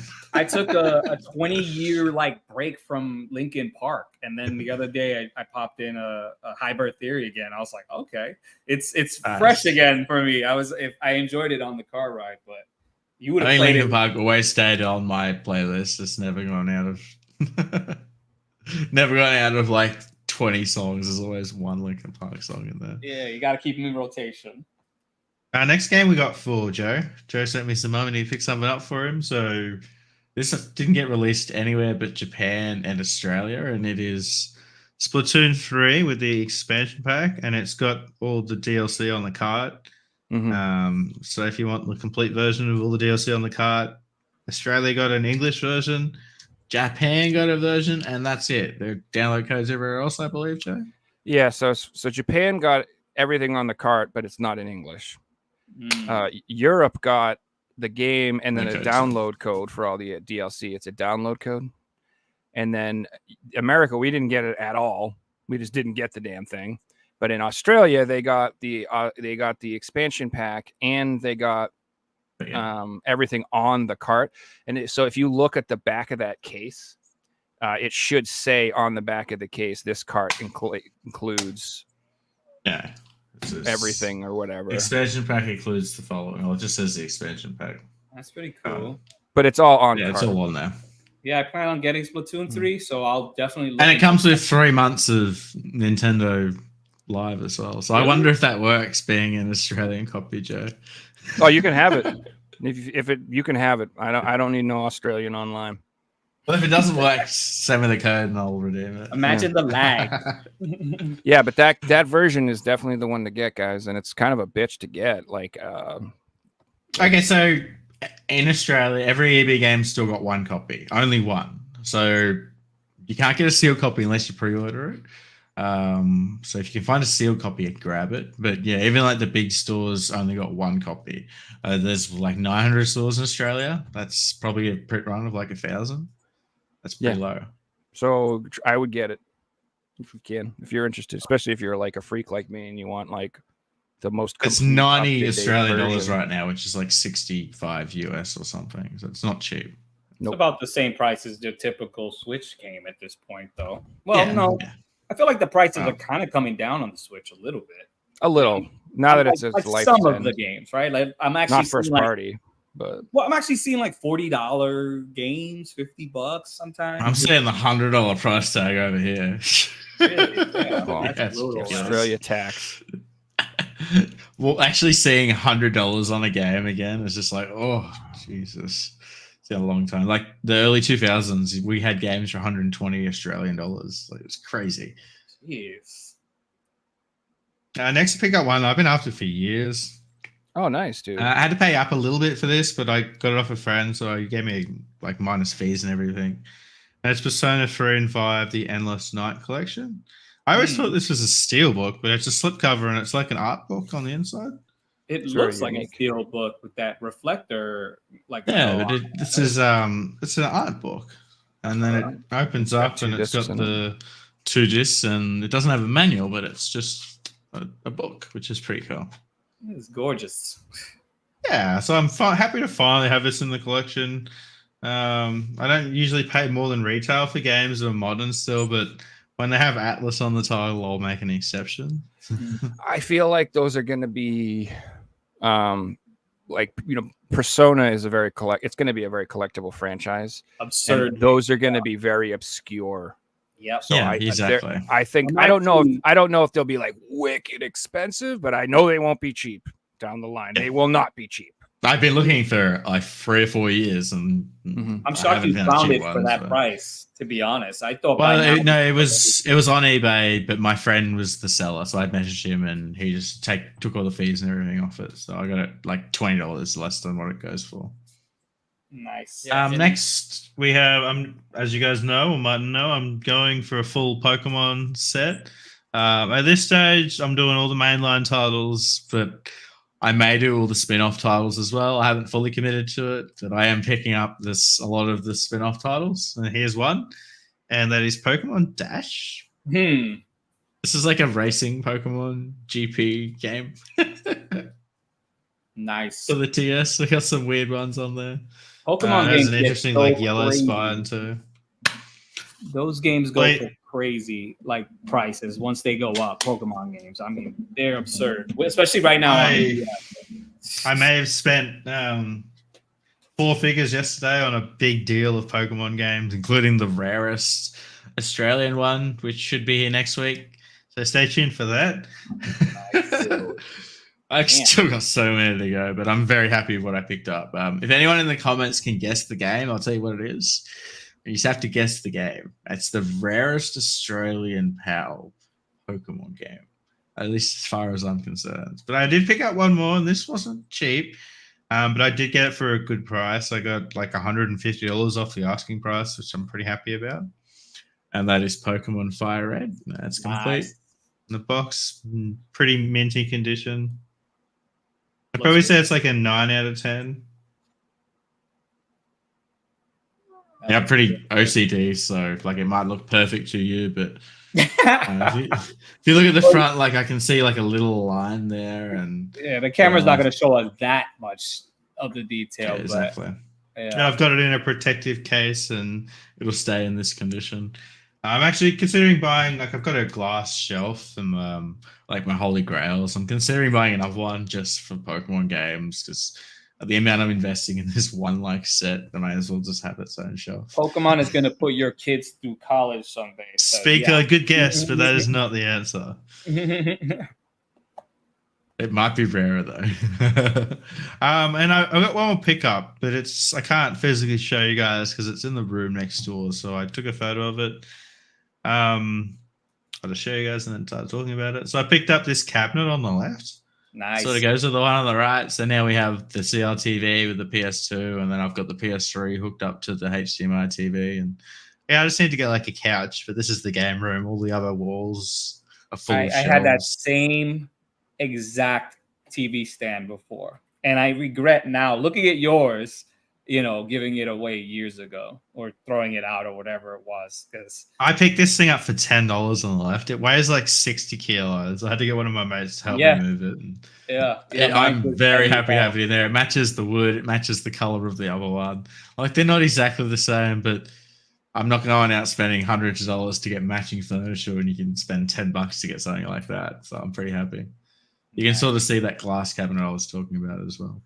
I see Sonic in there. Yeah, big collector's edition. Nice. But that's it for the week. Who would like to go next? Oh, I guess I can go if you're cool with that, Joe. Let's do it. Rand, I guess I'll start with a gift I got from my buddy Brian. Here we go. He got me this one for the Switch. This Nice. was It really I'm like the Castlevania fan. So nice. anything Castlevania, I'm obsessed with. This was I believe this was like the limited run one. Yeah. Yeah, and I'm not. That was even the the one one- that took like two or and a half 3 years to years. come out. Yeah. Oh man. Well, yeah. I mean, I probably own these games like 10 times already, but I will always buy every version of Castlevania. Like that's the one game I will always just keep. Like we all have that one series, right? Oh. Like, Dude, you know what's killing me about that? Wow, one. I got 10 fucking series.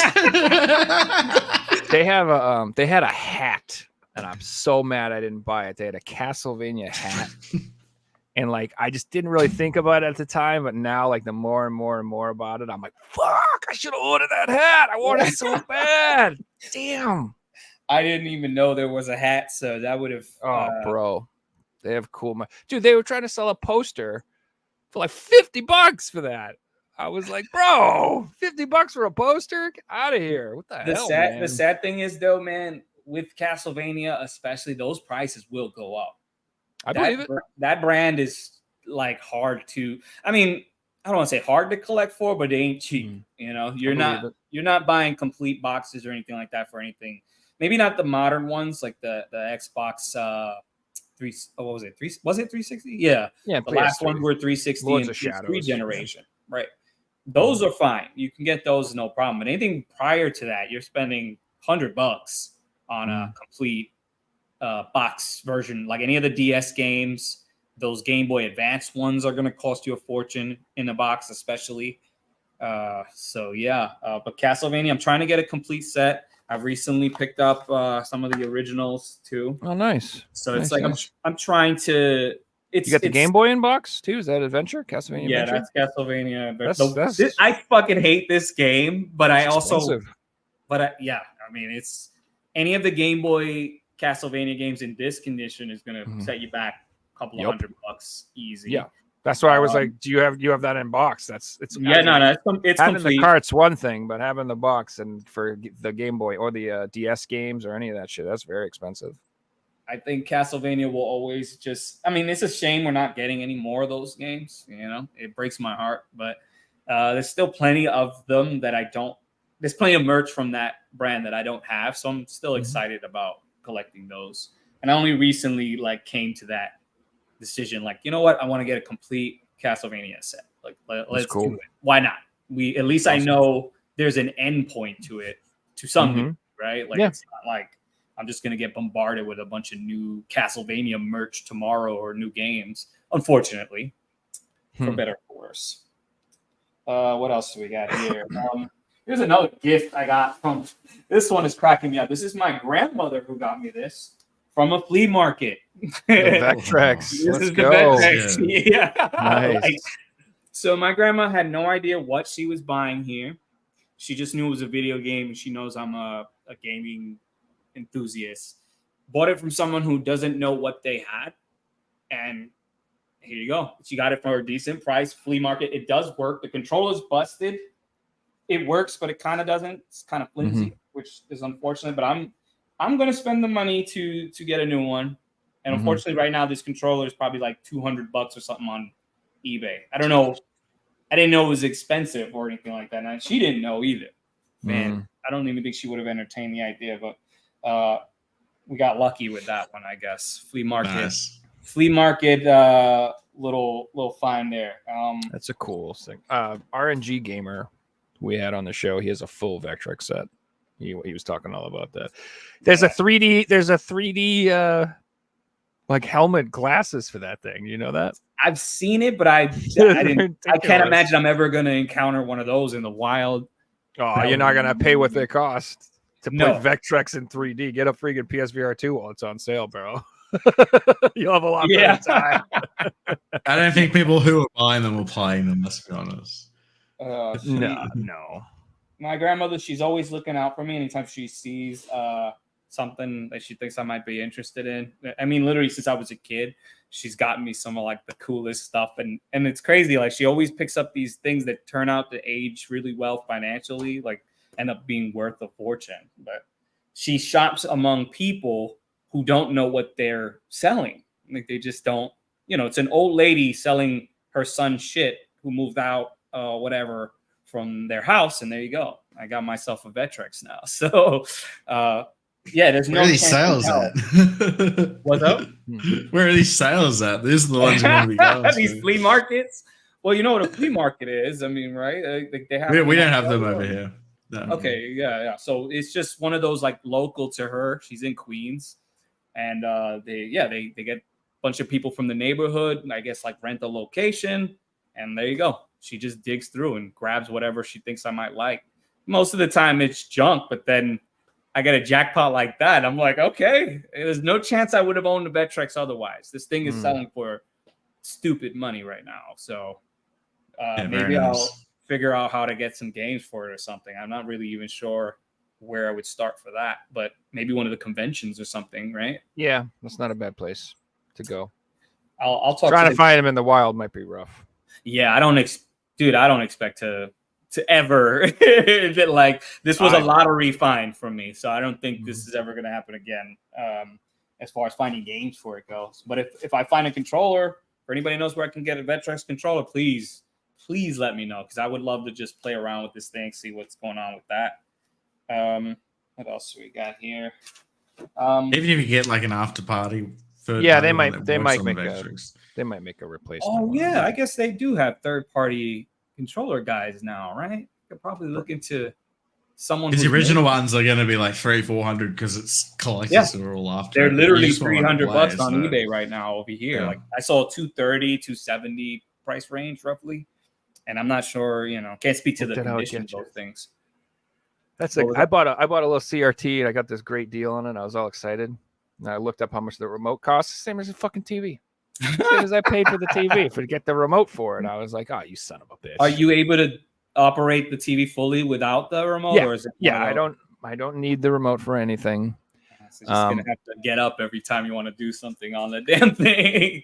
Yeah. Volume up, down, channel up, down, AV, TV. That's all you need, on, off. Yeah, you getting the real retro experience every time you got to get up and actually turn the dial on the fucking thing. Like, that's true vintage right there. Meanwhile, like my other TV's got Alexa built into it, so you just talk to the remote.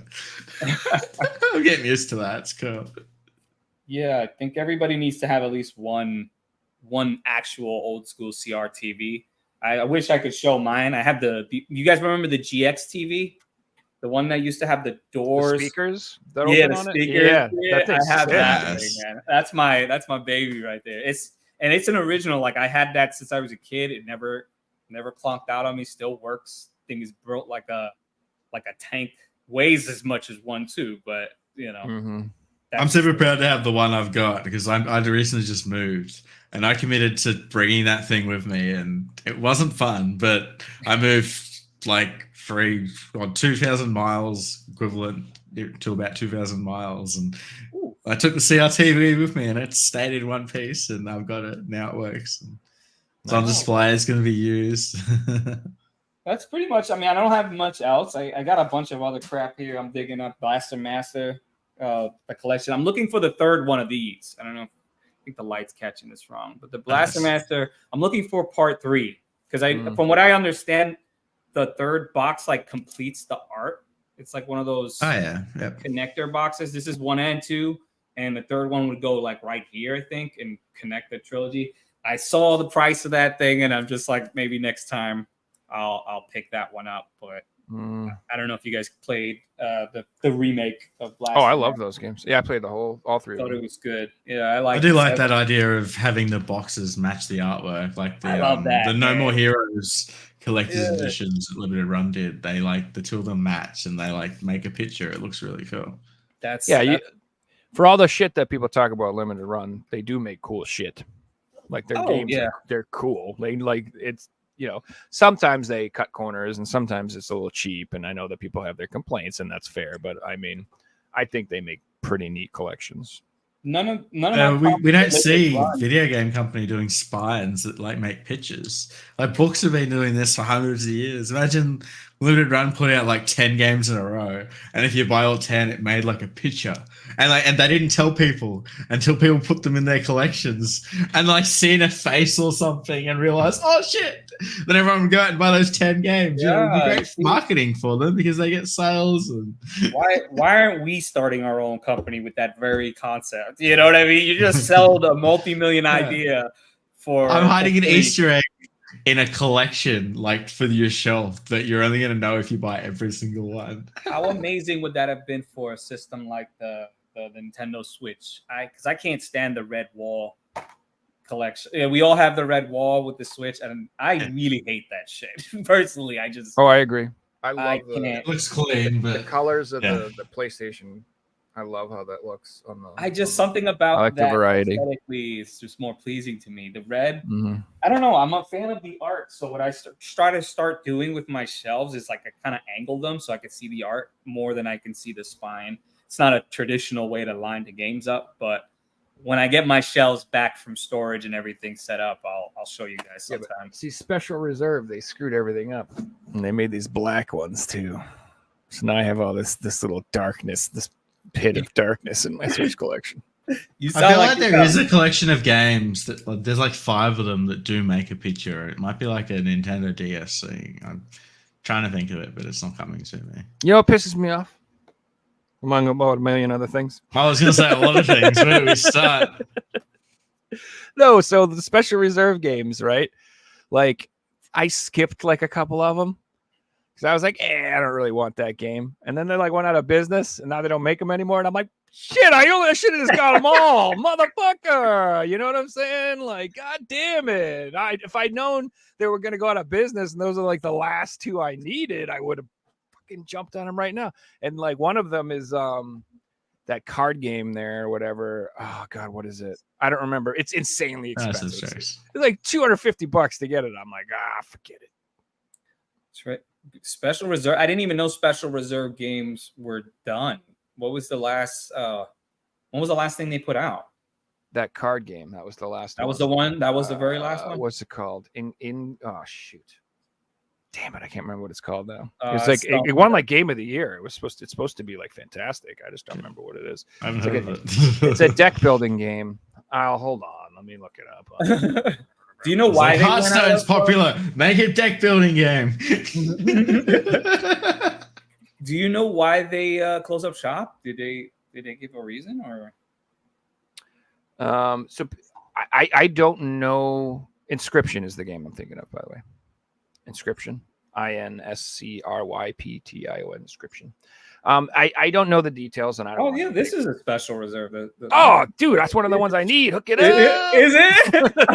I was like, I know that's I mad had expensive, bro. I didn't know if I had any games from them or not. I couldn't remember, and then I looked to my right. It's literally right next to me. I'm like, wait a minute, this is a Special Reserve game. So that wasn't one that I chose not to buy. That shit was Dude, sold out by the time I started the buying their quality of games. this box is It's fucking nice. impressive, man. Like Yeah, they had great releases. their build was amazing. Yeah, I was actually a big fan of like the quality of their stuff. So I mean, damn, it's a shame. I didn't know they went they're defunct now. That's kind of sad. It's they used to basically just publish Devolver games, and I think Devolver has their own thing going on now. So it's not necessarily like they had some huge issue. It's more like Devolver kind of went their own way, and without Devolver, they have no reason to exist. Yeah, they essentially If just that got makes laid sense. off. You know? Correct. That sucks. It always sucks to lose any of these. I'm hoping more of these come around, right? Like these indie developing producers, because they're like, I remember Limited Run was the first one I was aware of. I didn't know if there were more before that or whatever, but they were the first ones that I became aware of. And then once I realized, ones that did Retro City Rampage were the first. I forget who did it though. Point Blank. That's it. Point Blank. V blank. right? Or- V Blank. Yeah, they like once I became aware of that, and then all these other ones started popping up, right? I was like super hyped for the future of physical, right? Because then all these indie games you never would have heard of suddenly became relevant to me. But yeah, it always The first 12 months of limited run games was so cool.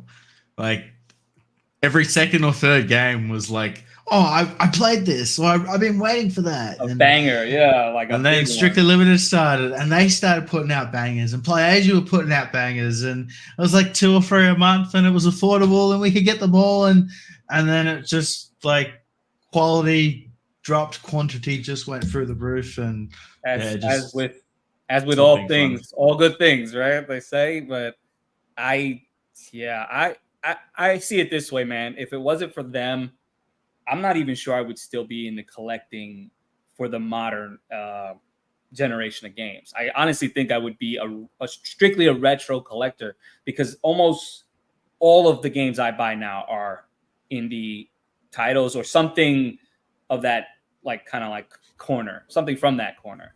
The majority, I don't know about 90%, but it's a pretty big chunk of my collection. Like, I'm not sure I could see a world where I'm only collecting, at Best Buy, or stuff that they're going to sell at Target, like whatever the mainstream stuff is out right now. I'm so disenfranchised and disenchanted and pissed off with the industry right now. I'm just fucking done with it. So, hey, Vidal, it's been awesome to meet you, man, bro. I've got some work to do, so I'm actually going to have to bounce, guys. But you guys enjoy the rest of the show, and I'll it's a pleasure. Yeah, he's got to go to the post office. I'm going to do my pickups. But Figs, before you go, I just want to show you something real quick. Remember you said you had the thing or whatever? Did you know that in America? I thought you just picked it up. We got these. Yeah, we got those as well. Yeah, as they're standalone. Super cheap over here. They're like the cheapest Persona games you can find. So this other one's like a fortune. So the other one comes with a download for Persona 4, Dancing All Night. That's why this only has there's only 3 and 5, and there's no 4. But this one, it should. I mean, mine's still sealed, so I still have the sticker. Oh yeah. Includes in bundle characters add-ons for Persona 4 days. Well, that makes more sense. So that's why this one's a little more sought after. But I just wanted to point it out for people who are collecting. Like I got the full VR set, so I was like, oh yeah, you got to get the standalones too, dude. I feel like I gotta get them now. You guys are showing those off, and I love Persona. I really do. They're rhythm games. They're like dancing games. So I'm like, okay with rhythm games, but I trust Atlas. Like they don't. Yeah. It's very rare that Atlas like piss me off with a game or upset me with something that they made. So I trust that I'll enjoy it for what it is. I'm not expecting to be moved the way I was with the mainline Persona games or anything like that. Yeah, as long as you're not expecting like a Persona game. Nah. It's it's like a honestly, when you're done with Persona games, like any good RPG, you're sad it's over, and any extra glimpses at that world and those characters, exactly. I want it. Like I just I remember Persona 5, especially finishing that was like that end of the school year feeling where you're just like, damn, I'm not gonna see these guys again. Like you grow so attached to those characters in the world, and so more of that, good for me. Hell yeah. That's exactly how I feel about it. That's how, like anytime you finish a good game or a good book or a good movie, like you're like sad. Yeah, You're there's a honestly bit like, of that man. bittersweet.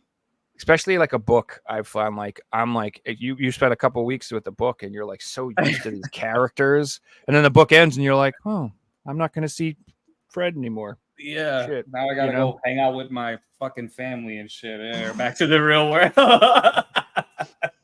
No, I love my family. Of course, yeah, me too. So a couple weeks ago we had RGT on, and then yeah, we had oh my god, what the hell's wrong with me? I'm having a brain fart now. It is late. I'm sure you're just tired, man. It is. It's been 2.5 hours. Fixie's like, I gotta go, dude. You guys. He's in a totally different time zone right now. He's in Australia. He is. He literally has to like go to the post office before it closes. Yeah. So we had a Hazardous Game Collection on. If you guys remember that episode, it was a couple weeks ago, and he was talking about like his racing sim and all these racing games. We started talking about racing games, and then we had RGT on last week. And he was talking about racing games and Gran Turismo and some stuff. And I was just like, man, I fucking love racing games. And so I ordered a few of them. And this is the first one that showed up. I got a Ridge Racer Type 4 for the PS1. Yeah. You know, these games are cheap. They're not super expensive or everything, but they're fun games. And I enjoy collecting them. And this game is fucking sweet. It's a great game. I don't know if you ever played this one, but. Oh, yeah. I love Ridge Racer. Something about. I'm in this weird phase right now where like something about polygon, like those early PS1 polygonal fucking graphics for racing games in particular are so appealing to me right now. Me too. Like there's something so good about that era of racing game right now that I'm just loving. So Ridge Racer Type 4, hell yeah. Yeah, dude, I love Burnout so much, Rad Bash. But right now I have most of the PS2. I ordered some PS2 ones too. But I just went ham on PS1 games. I ordered so many fucking racing games for the PS1. So you'll be seeing them over the next few weeks as they slowly trickle in one at a time. I think Burnout 3 is probably my number one favorite racing game of all time. Like it's so good. Yeah, I really like it. I could not believe how fun that game was. It's like I'm blown away because it's like I remember so vividly my first impression playing it as a demo. And just like playing the demo for like 5 hours straight or something like that. I was like, I have to buy this game. I showed all my friends. They like we never connected with a racing game like that. I'm literally in the middle of a playthrough of that game on my Steam Deck right now. I'm like halfway through, which means I have, mostly silver medals, and I'm trying to get gold and freaking losing my mind.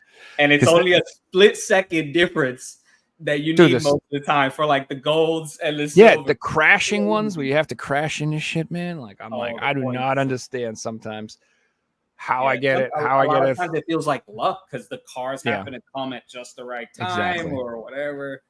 Yeah, it's fun though. All right, so this next one, this is an interesting one. So you guys know how Figsy showed off that Splatoon that had all the DLC on the car from Australia? Well, I don't know if you guys saw this on Twitter, but this is the Nintendo Mario Kart 8 Deluxe downloadable content pack one. And originally, this only got released in Japan. And what it was is it had waves 1 through 5 on the cart, but it didn't have the 6th wave of DLC. So it was missing that last wave of maps. But Nintendo Revised, who has been a guest on the show. He's got a YouTube channel, and he's also on Twitter. I highly suggest you guys follow that account. Posted that there is a company called NintendoSoup.com that was selling this version of the game. This is actually like an Asian version, but it has an ESRB rating, which is really fascinating. That was what was catching my attention. I never seen that box. And it was confirmed that this version has, I don't know if you can see it, but it's got like a 2 on the back of the cart. You might not be able to see it. Nah, it's too hard to see. Oh, there it is. See that? It says the 002 at the end. Not the HAC at the top, the one below it. So it says AAPK blah blah blah 002. Anyway, this cart, this version of it, has everything on the cart, including Wave 6. I'm looking for it right now. Like I want this right now. Can I buy it So, still? You can buy it. Where I got it from was nintendosoup.com. It's kind of expensive. It's like $85. It ain't fucking cheap, so you know. It is coming with all the DLC though. That is, but it's got all the DLC and it's on the cart, and you don't need any downloads or anything. So for me, this is the shit. The only thing I would, just warn you is this is some random company from freaking Asia. So if you do not get the right version or something, I don't want to hear it. I'm just letting you know that's where I got it. On a disclaimer. And also, I'm not getting paid. There's no promotion. I don't get a cut. There's no promo code. Enter Joe at checkout. None of that shit. I'm just saying this is where I got it from. This is what it was. This is what I ended up getting. So if you would like to take the risk to try to get your own copy, you can get it. Now, just so you don't get freaked out, the other one that Figsy showed you had said like everything was on the cart.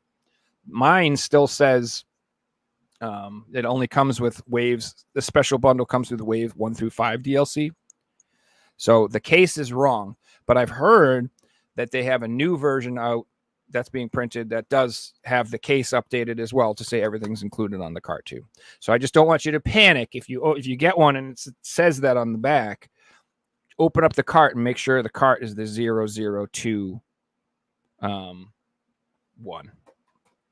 I can get a link up there for you if you want. I mean, I don't. Yeah, I'm definitely gonna need that because I'm trying to find it, but it's not easy. I'm not having the easiest time to find that, but I want that for sure. I surprisingly, for some reason, maybe because I owned it on the Wii U already, I had no urgency to buy it on the Switch, and I still don't have a Switch copy of that game.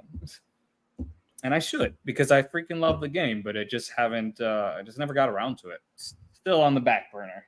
Still hasn't gone up in price, so I'm not worried about it. Speed, what I'll do is I don't have it right now, but if after the show, I'll put a link in the description to where I bought it if anybody wants to check it out. But again, buy at your own risk, okay? I don't want to hear it if you don't get the right one. Don't send any death threats to Joe because I didn't do it. A bootleg edition or some shit. I definitely want that. Thank you for sharing that because Mario Kart 8 happened to be somewhere at the top of my wish list right now because I'm good. We all strike our list little by little, and the way I try to shop is I'll buy one modern game, like one of the more mainstream typical games, just to stay in the loop on what's fresh and whatever. And then I'll buy like 2 or 3 retro stuff, and then I'll buy like one really hard to find like gem somewhere, something like that. That's usually how I go about shopping, and that'll be my pattern every time I go to a store.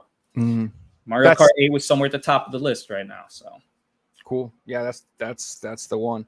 Now, I mean, for all I know, when the Nintendo Switch 2 comes out, they'll just come out with a whatever. So this is a speculation, but I think what's going to happen is that when they release the new console, there'll be a price cut on the Switch, and then they'll come out with a Nintendo Selects line. You know how they always do that, like Nintendo Select. They haven't done that yet, which is shocking to me.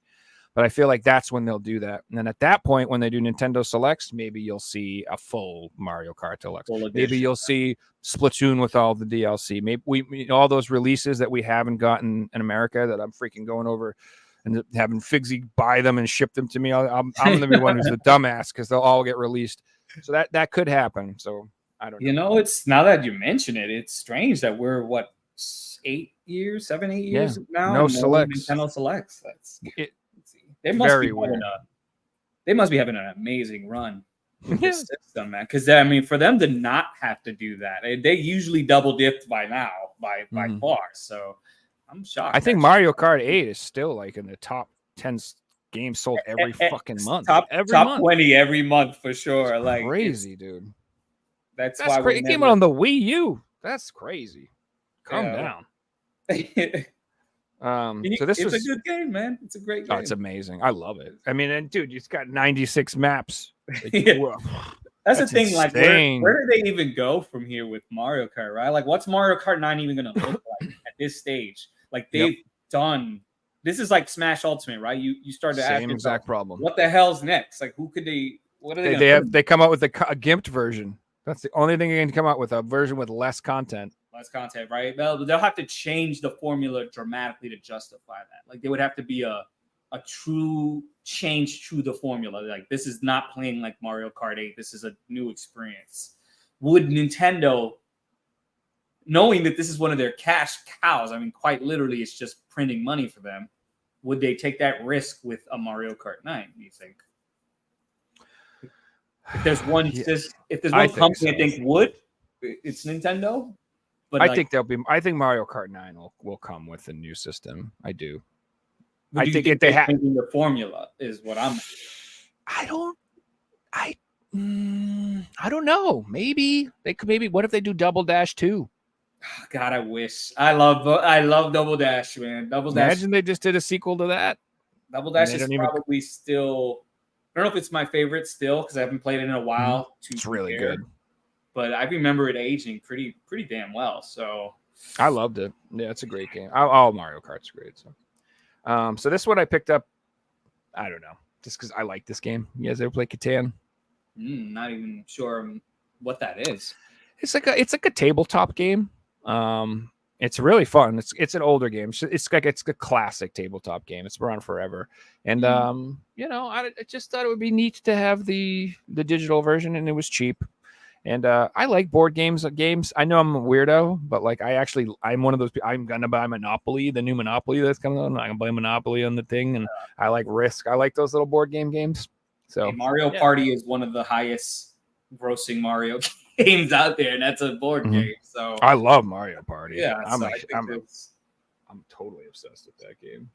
I'm big into tactical RPGs and stuff like that. So anything tabletop. Whisker Waters, not familiar. Just the impulse buy. It's from my girlfriend. You're a little kitty cat, and you go fishing. And you're cute. You're a little kitty cat. You get little kitty cat eyeballs, and you go me, and it looks really cute. What kind of game is this? What is it about? It's a fishing game? Yeah, it's a fishing game, and you're a little cat, and you walk around and you go fishing. That's all you need to know. What else? That was a bargain buy, right? I assume. Oh, it was wicked cheap. It was like $15. It says, make your cat unique. Why is it all in French? You go fishing, and you're a cat. That's all you need to know. Do you like kitty cats? Do you like fishing? This is the game for you. Maybe the cat talks in French. So this game I also got from my girlfriend, but I'll be honest with you, I have had such a good time playing this with her. It is fucking phenomenal. I don't care who you are, you'll have a good time with this game. It's called Hidden Through Time Definitive Edition. And basically what it is it's Where's Waldo, the game. So it's just like every map is just full of shit everywhere. And it's like find the peanut. And you have to sit there for an hour looking on it and trying to find it. It's Where's Waldo, the game. And if you like Where's Waldo, or if you like doing highlights, you remember when you're in the dentist office and you had to do the highlights and you had to find the secret objects or some shit. That's basically what this is. And, it's not going to change your life or whatever, but this is a fun game. I highly recommend it. I really enjoyed it. I'm like, not even joking. I'm not being ironic. I played this with my girlfriend and I fucking love it. And we're about halfway through and I cannot wait to finish it. It's so much fun. That's it's funny you mentioned your girlfriend. I'm actually working currently on an episode I'm calling girlfriend friendly games, and it's just going to be games like this one. I feel that you got to play with your lady. Like if you maybe your girl's not a hardcore gamer, she's not going to be into the more extreme, more difficult stuff that you're into, but you want to spend time playing together. I'm going to put together the best list I can think of. Smart. So I'm going to look into that game because I got tons of stuff like that. If you want, definitely, we're going to talk about it because I feel like people need that. I talk to a lot of gamers who just they're disconnected from their woman, or rather, when their woman's there, the girl's watching them play whatever their thing is. And trust me, guys, that has an effect on your relationship, whether you realize it or not. In the long run, you want to share those moments with your girl while you can, and trust me, it'll help your relationship, or it'll break them. Dude. Like Overcooked has breakup energy. If you're playing Overcooked with your girl, it's fun when those easy That's like our levels to play. favorite game. That's one of our favorite games. But we've got some serious fights. Yeah, like you know what I date- mean. Then. Like we don't talk to each other for 24 hours. Yeah, Fights. because someone always has to lead, right? Someone has to be the head chef, and that's always where the problem is, right? Because now, if things ain't going right, you suddenly find yourself becoming fucking Chef Ramsay, and Exactly. it's always going to be a problem in your relationship. Why are the dishes in the sink? Yeah, What the fuck? You burned the bread again? yeah, but it's a that. great feeling when you do Mhm. win, and if you're lucky and it didn't get too heated, and you Mhm. guys can hug it out afterwards, then Overcooked's a great girlfriend-friendly game. But yeah, if you don't have good team skills, I wouldn't touch it. It's a good relation. It's a good way to see if you're like can work together well, because it's what's great is like when my family comes over and if they watch her and I play it, they're like, you guys are like a well-oiled, because we played so much now, like we can beat the whole game in one sitting, no problem. We've played it. We've played through Overcooked like a dozen times. We love that game. So it's just like we're like it's just insane. But it's so funny because now if we introduce a third or fourth party, she's like how I was when I first started. She's like, oh, I can't play with these motherfucking noobs. Well, yeah, see, now you get frustrated. Now that you're fucking awesome at it, you get frustrated when the person sucks. I was the first person to getting frustrated because you sucked and you got all mad at me. But that's not fair because, like, in general, like I have way more gaming experience. I'm going to be better at games faster. Naturally, yeah. That doesn't mean I'm better at all games. You know, she's actually really good at fucking racing games. She's really good. She whoops my ass like those games. I try as hard as I can to win. She beats me all the time. We played through Need for Speed. There'll be sometimes I'm like, take the controller and beat this shit. I can't beat it. She'll beat it. And I'm like, God bless you. You yield to the greater good, for the greater whatever, whoever's getting it done. I think, I find that women are really good at puzzle games, and I have to assume that's a gender thing, man, because I play puzzle games with girls, a Tetris or something of that sort, right? And they're fucking just naturally good at that shit. Like it's like, okay, that's where I yield. And I love puzzle games too. So I love puzzle games, but I refuse to play them on a stream because I get mad, I look dumb, I get frustrated, I swear and shit. No. I don't like. Might not do well for your reputation in the long run. Yeah, well, fuck it. I might have to look something up every once in a while, and my pride would not allow that on the stream. It is embarrassing, right? I'd be like, I'd rather end the stream. I'd rather end the fucking stream.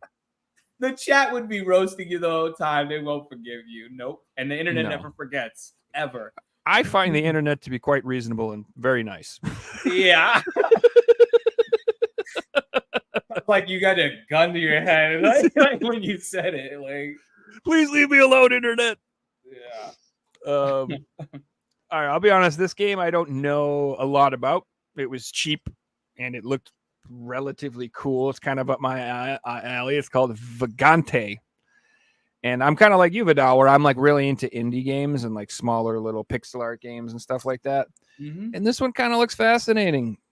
It says it's on my wish list. It is a good looking game. Yeah. Yeah, it's apparently it's limited run. I didn't even realize that. But yeah, I got this wicked cheap off of Amazon. So it said it's a dark fantasy world filled with monsters, demons, and crooks. It sounds right up my alley. I like games like that. So it looks neat. I don't know if it's any good, but it looks cool.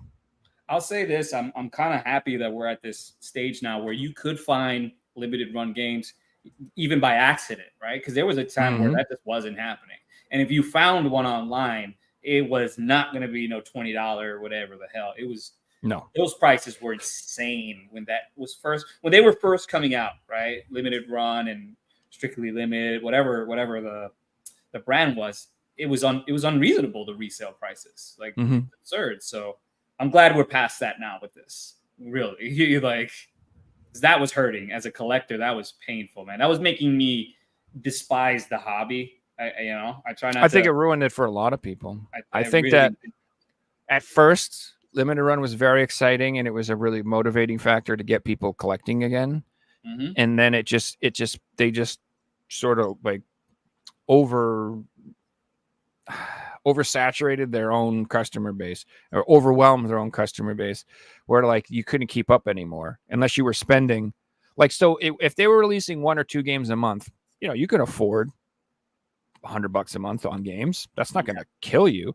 Yeah. But once you get to the point where they're releasing 6, 7 games a month, that's a lot of fucking money, dude. I'm not giving you $400, $500, $600 every month for games. Like, and remember, those release windows, those pre-order windows were like first come, first serve when they first started. Yep. So you'd be on the phone getting ready to order your thing. It's like 8 a.m. or whatever time it was that you had to be on the website. And half the time you couldn't even order it in time and it was sold out and that was it. And that's why you had those people reselling it at those stupid prices. Thankfully, they changed their system to, I guess, like, what was it, like a month or so they gave you for the pre-orders. That changed the game for me because, I was getting really upset for a while there. Like I said, it almost made me quit collecting altogether. It was so bad because I was like, well, I don't give a fuck about AAA games. And the guys I do want to buy from, their prices are skyrocketing. So those first generation limited run games, if you didn't get them when they came out initially, you weren't getting them unless you were really making money or finding someone really desperate to get rid of them. But and it's not fun buying a game for that much money. It was going to kill the hobby. It was going to kill the hobby. It's cool when I get a game cheap and it becomes valuable. That's a good feeling. But just going out and buying a game for like a lot of money, it just doesn't feel good. No. So I'm just gonna go through these real quick. South Park Snow Day. Love South Park. Haven't played this one yet. This is that tactical one, right? Like that. Yeah, it's got like mixed reviews. I heard it's not as good as the other ones, but it's still a decent game. It's Stick of Truth and what was it? Fractured Butthole. Yeah, those are so good. Great games. They're fantastic. Yeah. So it shocked me how good they were, to be honest. It's not going to live up to that, but it looks fun. This is another cheap one that I got. It just looked cool. Called Small Lands Survive the Wilds. Not heard of that one. It's basically a survival game that takes place like Honey, I Shrunk the Kids. Like you're like a little person and it's like everything's big. Small. There's another game that's exactly like this called Grounded. It's like it looks like the exact same fucking game. But this was again cheap. This is on sale. And this is a nice edition. It's heavy, so I don't know what's in there, but it definitely comes with something. You know what? Character booklets or some shit like that. But it's a survival game. Looks fun. One thing I'll say about the PS5, I was shocked at how quickly the prices for the games went down. Yeah. Like, for example, like to this collect for them is so easy. This was $70 and I got it for $15. Yeah. I mean, like that, I'll say this for collectors, man, it's easy right now. If you're not like for PlayStation. Yeah, obviously. Nintendo, it's just they don't budge on that for the most part. You might get lucky sale once in a while, but even then the sales aren't that generous. They're like, here's $5 saved for this game, but for this 8-year-old game. But yeah, I feel like right now to collect for the PS5 is pretty easy. I was shocked how quick the prices went down for that. Like the collect, I don't think any collection for any system I've ever collected for has built quite as quickly as I did for the PS5. And I'm not spending any more money on it than I did the other systems. This is why I think the gaming industry is so screwed. It's because it's like, why would you go out and buy a brand new PS5 game, Vidal? Like, why? Just wait, chill. Like, why would you spend $70 on a new PS5 game when you could go out and buy a vintage kick-ass game for $70, wait 6 months, and then that $70 game is $15. Sometimes not even. And that old retro game, now it's $100. Yeah. So you might as well get the stuff that's getting more expensive and don't get the stuff that's getting cheaper. Yeah. It's very rare that I'm day one buying anything, and I never pre-order a fucking thing. I don't. I mean, I don't pre-order anything that's not coming from these indie stuff. Yeah, like, I'm not pre-ordering like First Press and those games. Yeah. Those guys. But that's like a totally different thing, right? We're talking about. I'm not going to pre-order something that's available at Best Buy day one. Is what I'm saying. No. So, but like Stellar Blade was a day one for me, and that was more of a. That was almost just me making a statement with the industry because I felt like Oh, I did the shift up same to thing. me. My mindset was You like, should you know what? support what you want. You should. Right. It's not just about not buying things. It is also about supporting the things that you do want to see. I saw the way Kotaku and all these articles. I covered it in one of my videos. It's I called did the same thing with Stellar Harry Blade. Potter too. I pre-ordered Harry Potter. I was like, oh, you guys all hate this game? Sweet, I'll order it. Yeah. Why did it's funny, I mentioned Harry Potter in this same video I'm talking about. It's called Stellar Blade and the Culture War, and I believe Stellar Blade was a victim of being just like what gamers want in games. And it was nothing more. It wasn't like Stellar Blade or any of its developers went out of their way to say anything inflammatory or, you know what I mean? They weren't being disrespectful to gamers who didn't agree with the vision of the game. They just wanted to make a great game. And I curated all of these articles and Twitter responses from everybody from IGN, Kotaku, GameSpot, all those brands, all those gaming journalists were trashing this game at every opportunity. Like they're doing with Wukong. I can't say it. Black Myth Wukong. They're doing the same thing. The tongue twister, a little bit. Mm-hmm. Yeah, they did the same. They attacked it, and it's unwarranted. It's like we were talking about escapism. This is hurting the industry when you're bringing this culture war to the gaming industry. It didn't need to be this way. Gaming is hurting already from all the bullshit going on. Now you're going to bring this in, and you're going to divide the fan bases, and then you're going to end up with what you got with Concord, right? Concord is hurting. They can prop that up and pretend it's selling all they want. We can see the numbers. You can't hide this shit anymore. You know what I mean? We can see how many players are on right now active. You know what I mean? And you can go to a game that's like 10 years older and see that the numbers are better than 10 times better. Yeah. Batman. What was this? Batman Arkham Knight and Arkham Asylum. There were more players playing that than Suicide Squad Kills the Justice League, and that's because they did. Who the hell wants to play as the Suicide Squad killing the Justice League? All those fucking Harley Quinn fans. You fucking weirdos. Nobody wants to kill Batman and Superman. You dummies. Funny enough, that's one of the questions. This is one of the questions that went viral during the interview process with G4. Why would you cancel Batman? Or would you? And it's like, what the fuck? Why would I cancel Batman? Why would I cancel Batman? I wouldn't. You know what I mean?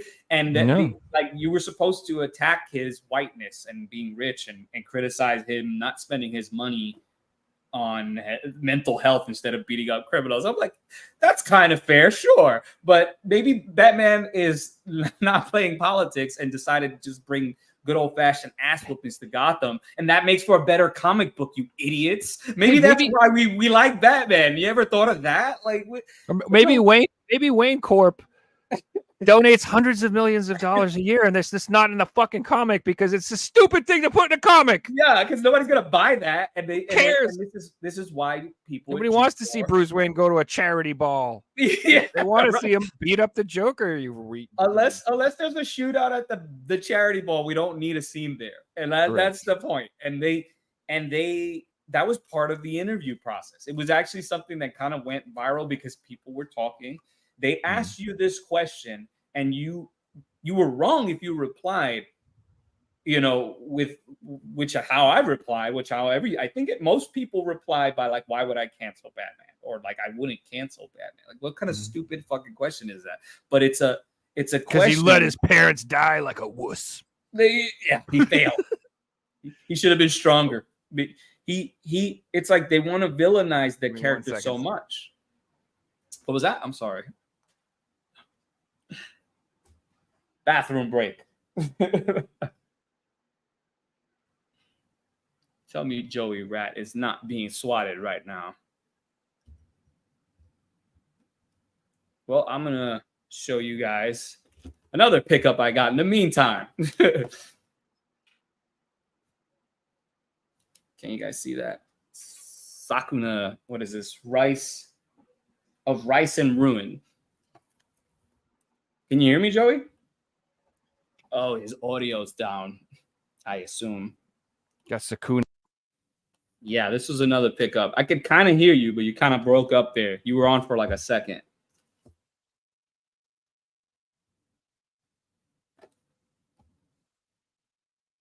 Nothing.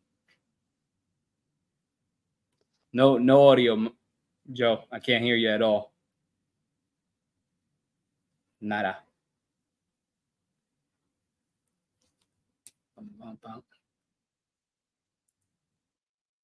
Classic technical difficulties. I have these stupid little wireless earbuds and they died. So I just had to grab some of the headphones. 3 hours into the stream, I think that's pretty good battery life, though. Yeah, that's the show. Usually it's about 2.5 hours, so that's why we're usually it's not a problem. So I do ramble. I do apologize. I talk too much. It's a great show. I like going long. I like having long shows. I think that makes the conversations better, and you can get in the flesh out stuff. I like shows where it's like I can't even get to everything I want to talk about, rather than ones where I'm like, well, we're out of stuff to talk about. Yeah, shit, or just lots of awkward silences and shit. I did say before I got on with you that we would have more than enough content out of this, because I have a million things to say, man. Gaming is life for me, and I think my YouTube channel will be dedicated to trying to preserve that way of life. If it means standing in opposition, like I would rather celebrate the things I love, but every now and then I'm gonna draw fangs to fight back these. You have to at this point. Well, that's what I was trying to say before. Like I understand the whole like, hey, just mind your own business, don't bother anybody, don't complain, let people do it. But after a while, it's like, dude, if you never fight back, right, you're just gonna lose everything. At some point, you have to be like, listen, no, just go away. We've lost too much ground, and that's why I respected the Lord of the Rings fans so much. Yes, because they were like, as soon as like Rings of Power came out, they were just like, yeah, no. Immediately, they were like, absolutely not. Just no. They went Picard in Star Trek First Contact. They were like, the line must be drawn here, no further, and they drew the line, and good for them, because from what I understand, Rings of Power cost a fortune. You know, of course, Amazon doesn't feel it as much as we would want. Like any other company probably would have went out of business with the money they spent. But it sends a message, you know, it sends a fucking message. And I think it's so important for us to spend our time focusing on the things we love. And again, unfortunate, but they pulled us into a position where we have to defend the things we love. We have to, or we're losing it all. We're going to lose it all. If we submit, we're done. Our way of life, we lost. We're being beaten into submission with all this shit.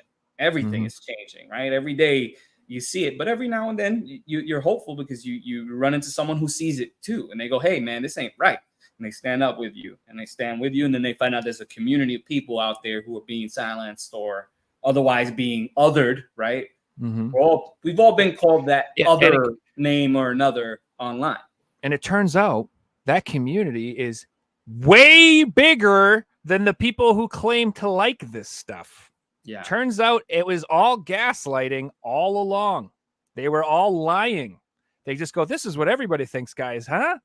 And we're all like, oh, okay, I guess. But turns out nobody likes this shit. Nobody does. It's all lies. It's all just grandstanding and gaslighting and just saying. They just want to will it into existence. They think if they say this shit over and over again, it'll work. And the other thing that drives me crazy about this whole situation is marketing research has been around since the 40s, the 50s, right? And it is one of the most well-researched things in the world. So they know literally everything they could possibly ever need to know about what people like and what people don't like. They know. They know what people like and they don't like, and they don't care. They're making shit they know people don't like on purpose, and then being like, you guys are jerks because you don't like this. And it's like, you knew we wouldn't like it before you made it. The articles were out before the fucking show was out. Wanted us to not like it. Exactly. You want us to not like it. You want us to hate it. You want us to be upset. You want us to complain. You're looking for that. It's crazy. We're your customers, and you want us to not like it There's a because it makes you feel like, I don't know, superior to people or something. Like, what is from the matter inside. with you? I'll tell you how these people think.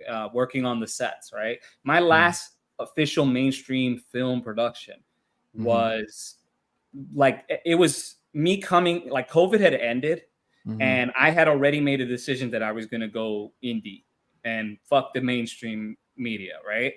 So then COVID happened, and that died because no one could film and blah blah blah, right? So fast forward a couple of years later, and I'm hurting on money because the industry dried up, and I said, you know what, I got to just take any gig that comes my way, and I did. And I'm on a mainstream gig. I won't say, I'm not gonna drop names. I don't like stirring that kind of pot, but I'm on this gig, and the whole fucking crew is women and proudly out and gay folks. And I'm like, okay, that's kind of strange. Maybe there's a reason for that. The producer proudly admitted that he wanted an all female crew for all lead positions, all key positions on crew. He called it the Ship of the Valkyries, and this was going to be a dominantly gay / female run production. And I'm like, what the fuck did I just get into? If I had run the opposite of that and said, you know what, no gays, no women, only in this film crew that I'm running, they'd shut us down. They wouldn't write us. They wouldn't grant us any permits. It wouldn't even be feasible to entertain that. And I was like, you know what? Let me roll with this because I needed the money. I was like humbled in that sense, and I decided, okay, this is what I'm getting into. I knew, and I rolled with it, and I tried to help this girl who had no experience doing what I was originally thinking I was going to do as a lead. And I could have cut her legs off and tried to sabotage her, just be like, I told you so, you shouldn't have hired these fucking, but I decided to help her anyway. And the shit still hit the fan, and the production budget went like 200,000 over budget or something like that.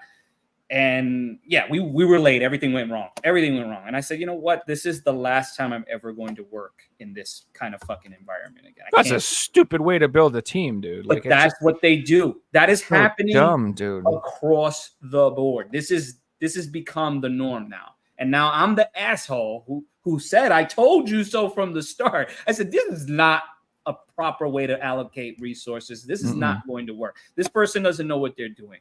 This person is responsible for hundreds of other people who have no idea what they're doing. Of course, we're going to go over fucking budget. Of course, our shoot went over schedule. And again, this is happening across the board. This is normal. So if you want to fight back, you, the fans, the gamers, the creatives out there, you have to take the ball and run with it your own way. It's going to suck. It's going to hurt. I make less money now than I did working for Netflix or Disney or HBO or whatever the fuck, wherever I worked before. But I'd rather struggle this way and try to build with other creatives the hard way, crash and burn potentially, than succeed and thrive in an environment where I have to be dishonest and yes-manning and bullshitting. I mean, we got guys on set pretending to be gay just so that they can fit in. Pretending to be gay. You're hearing that correctly. Pretending to be gay or bi or whatever. Just how much are they willing to pretend? Yeah, right.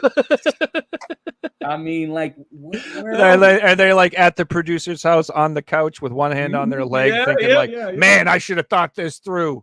Yeah, they'll put that to the test too. There's plenty of Me Too stories, and a lot of them are true. And I believe it. Oh, it's a degenerate town, man. And I believe it.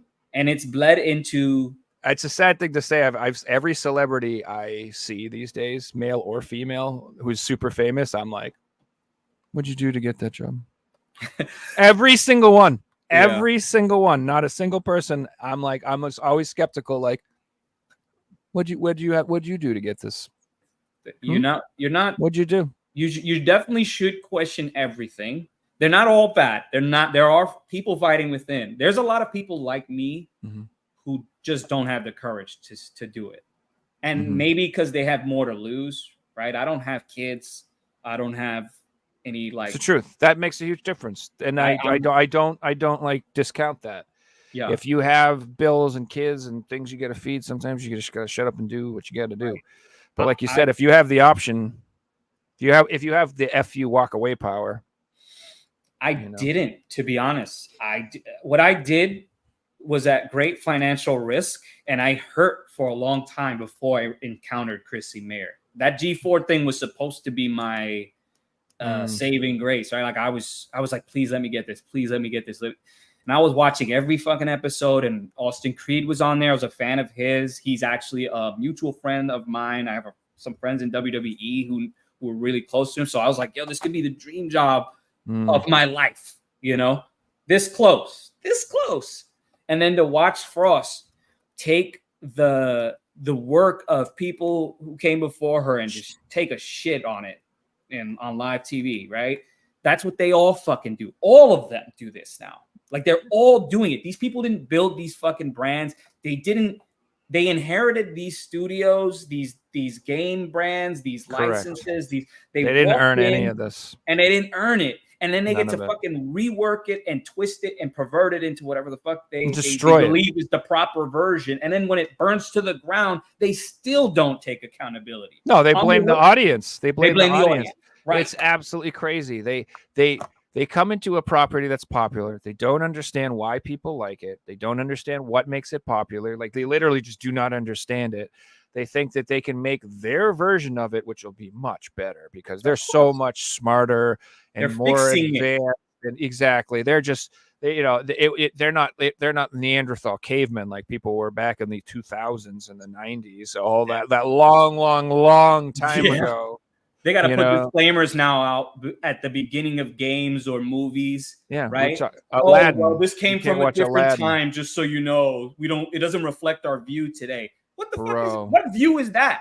Because like what is so different about us that we say a couple of things that you decided were too offensive. We survived just fine during those times. You know what I mean? It's just so sad how this is every IP. This is from the top down. Almost every level of game development and fucking film and TV development has been infiltrated by this poison. This is poison. This is toxic. This is going to be the death of a lot of the industry. It already has been. We've seen so much come and go. There's certain brands that are just not recovering. Star Wars isn't coming back. No, Star Trek's dead too. Star Trek's dead, and it kills me because I'm like the Trekkie. And like, really? Oh man, we should have talked about that all night. I'm a huge Trekkie nerd. I'm starting a Trek podcast. You are welcome to come, bro. On. Let me go. I have a Star Trek card collection. That is how much of a nerd I fucking am. So when people are like, "You're not a real nerd," I'm like, "I am a nerd." When I was a kid, my mom printed me out a giant binder full of Star Trek trivia.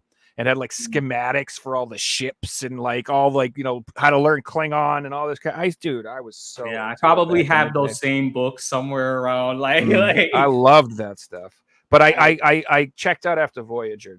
That was the last one. I didn't even watch Enterprise, which I heard was decent. I did the same, but I caught Enterprise on Netflix later, and it was good. I was like, why the hell did I not give this a shot? And I remember what turned me off was the intro, right? I remember like this ain't Star Trek. The song was terrible. Killed me. I was like, so stupid.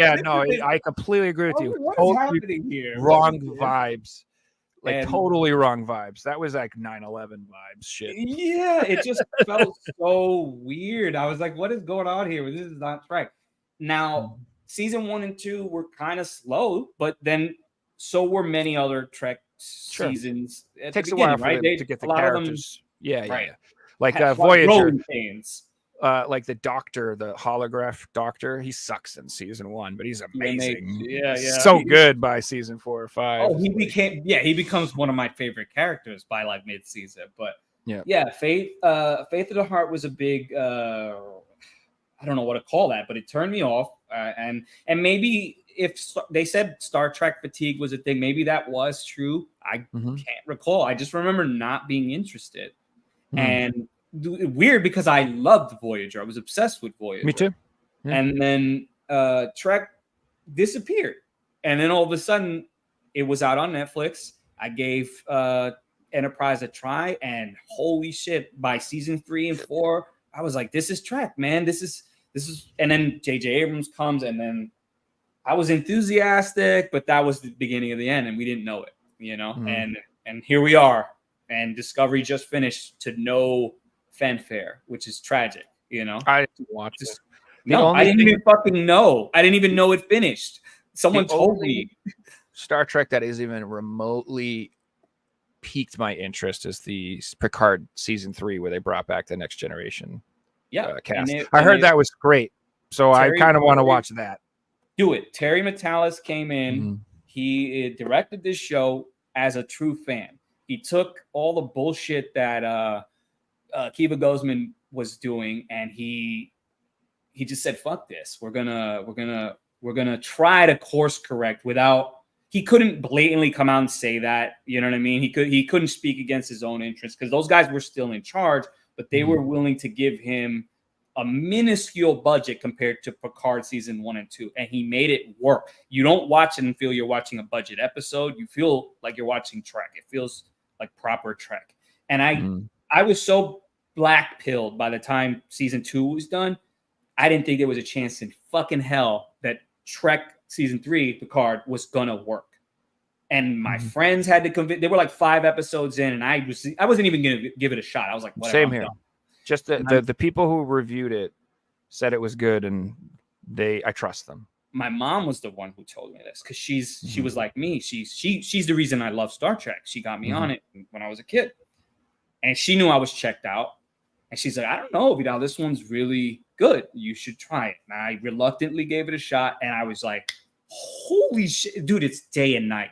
Oh, so if you're, I'm definitely gonna get it. Dude, do it. I promise you. I'm not bullshitting. Do I have to sit through the first 2 seasons? You don't. You don't. This does a good job of sort of like, kind of like, it has. There's certain things it had to include from those first 2 seasons. There's just simply certain events that they could not ignore that happened. But but I swear to God, it feels like a complete reset. Like, you feel that it's a reset just from the tone, from the way it starts right away. It's complete. It feels like literally a completely different show. And it just goes to show that with the right intentions, all these brands, all these games we're talking about that are suffering, They can turn it around. They can do it like this. They just That's what I said. That's why I say I get so mad. They know what to do. It's not a mystery. They're not sitting around being like, "Huh, how can we make games that people like? What possibly can we do?" They know. The problem is they gave the keys to the guys who straight up. Alex Kurtzman, he's like the main writer, the lead director, whatever, and he straight up said Star Trek is a platform. It is secondary to the message. I mean, he says this in an interview. This isn't me. I'm not quoting it verbatim, but he generally basically said this is he didn't sugarcoat that. He didn't try to find a crafty political way to, you know what I mean, say it without saying it. No, he said it outright that Star Trek's the Star Trek brand is secondary to their mission, essentially. And it's like, dude, fuck you. Who are you to come here after 40, 50 years of lineage and just decide that's secondary to anything? Like, who are you? You were given this privilege. Star Trek and Star Trek The Next Generation specifically have an amazing message already. There was no need to update it. It was a very positive, hopeful message, which is what people liked about it. It showed us a version of humanity if we became what we want to become. That was the whole idea. It was like a post-racial, post-political, post-capitalist, post-economic society where all we wanted to do is learn and spread knowledge and kindness and help people. It's such a nice, great version of things. And the new Star Trek, it's not like that at all. It is not like that at all. It's like the mirror world. Dark and depressing and everybody's bad and humans suck and we're all evil and we're all hypocrites. And it's just like, dude, I didn't want that. I don't want Star Trek to reflect modern day politics at all. I want it to reflect what the politics is supposed to be in the year 3065, whatever the fuck we're in. All right. I don't want they couldn't help themselves because as we said earlier, they're not creative. They don't understand. They don't have imaginations. These folks are not imaginative at all. They just don't. All they know how to do is invert and destroy. Correct. Everything about That's so Star Trek. accurate. Inverting. It's all inversion. It was bad. Why? Good is why bad. there- Bad is good. Marriage is bad. Always. Kids are bad. Everything that's good is bad. Everything that's bad is good. Yep. It makes the mirror universe in Star Trek completely redundant when everyone in our universe is an asshole. Why was Starfleet the asshole in Picard season 1? Like they were just as like they were horrible. They were xenophobic. Like it made no sense. I was like, what am I watching? What is this? Like, why are they cursing? Why are they using F words? And it was so disheartening to see. Yeah, I heard swearing is prevalent. in Star Trek. That's Very, weird. very prevalent in this fucking show. And it was like, Mm. like I amongst my boys, and if I'm playing GTA, that's fine. Yeah, know? I swear But, all like, the time. I'm watching Star Trek. I don't want that. I don't need that. I don't need this guy to sound like someone I know. I had the same complaint about Final Fantasy 16. I was playing Final Fantasy 7 remake and rebirth or whatever. They have swearing and cussing going on in the games, and I'm like, I'm not really. I mean, I swear all the time. I'm not like a wilting flower, but it's just not appropriate for Final Fantasy. Final Fantasy 7 did have some profanity in it, though. That was like Sid and Barrett in particular were filthy mouth. Yeah, especially Sid. Sid was an abusive fucking like. I don't remember it being that graphic in the original. Well, Maybe they just censored it in the original, so you only read the text. It would go. Oh, then that's probably. It would go what the bleep, and you would see like the. Yeah. Which that's fine. I don't know. It was just really immersion breaking for me. Like it was just weird. Like you said, it just doesn't belong in Star Trek. I didn't feel that. I mean, but you're right. Barrett does have a potty mouth. Yeah, it's just I get what you mean. Immersion breaking is when, to me, that's a failure on the writer's behalf, and every writer's goal should be to immerse their audience into the world they're creating. And the problem is that these people aren't interested in creating a world because they don't know how to create.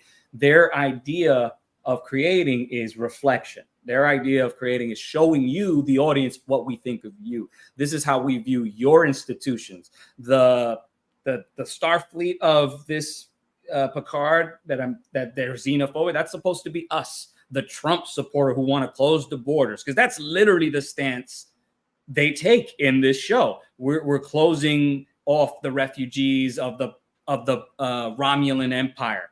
That's the position of Starfleet in this show. What? Like that alone. Did you watch Deep Space Nine, guys? Did you see what we did with the Bajors and the Kardashians and all the stuff? Come on, dude. How beautifully crafted is Deep Space Nine? Like how so beautifully crafted. It's so complex, and it has, no show is perfect, but it has. I love Deep Space Nine. It has so many moving parts, and it works. These people couldn't muster up an ounce of talent compared to those fucking guys. Terry Matalas, the director of Picard season 3, or the head showrunner, whatever you want to call him, he worked. Granted, I think he was like a PA at the time, but he worked on DS9, so he's hardcore. This guy was there during the golden years, essentially, and that's why he wanted to bring it back. He understood the mission when they put him back in that chair, when they gave him the chair, but they gave him the chair under the assumption that it would fail. You know what I never liked about DS9? It was too diverse, dude. Too much diversity, bro. Because we all hated that back then, right? Yeah, we all hated that until someone told us we should like it, right? Like, what the hell? That's one of the funniest things. People are like, "What, you hate diversity?" I'm like, dude, Ben Sisko is the fucking man. Shut the fuck up. Like, what are you talking about? I didn't even like the fact that he was a black guy. Like, didn't matter at all. At all. 0%. And just when Janeway was captain, didn't give a fuck. Is she a good captain? Yeah, it came up. I did. It was like it didn't matter back then. Everything would just be what it was, and everyone was like, "Cool, let's watch it. Is it good?" That's all that matters. Is it good?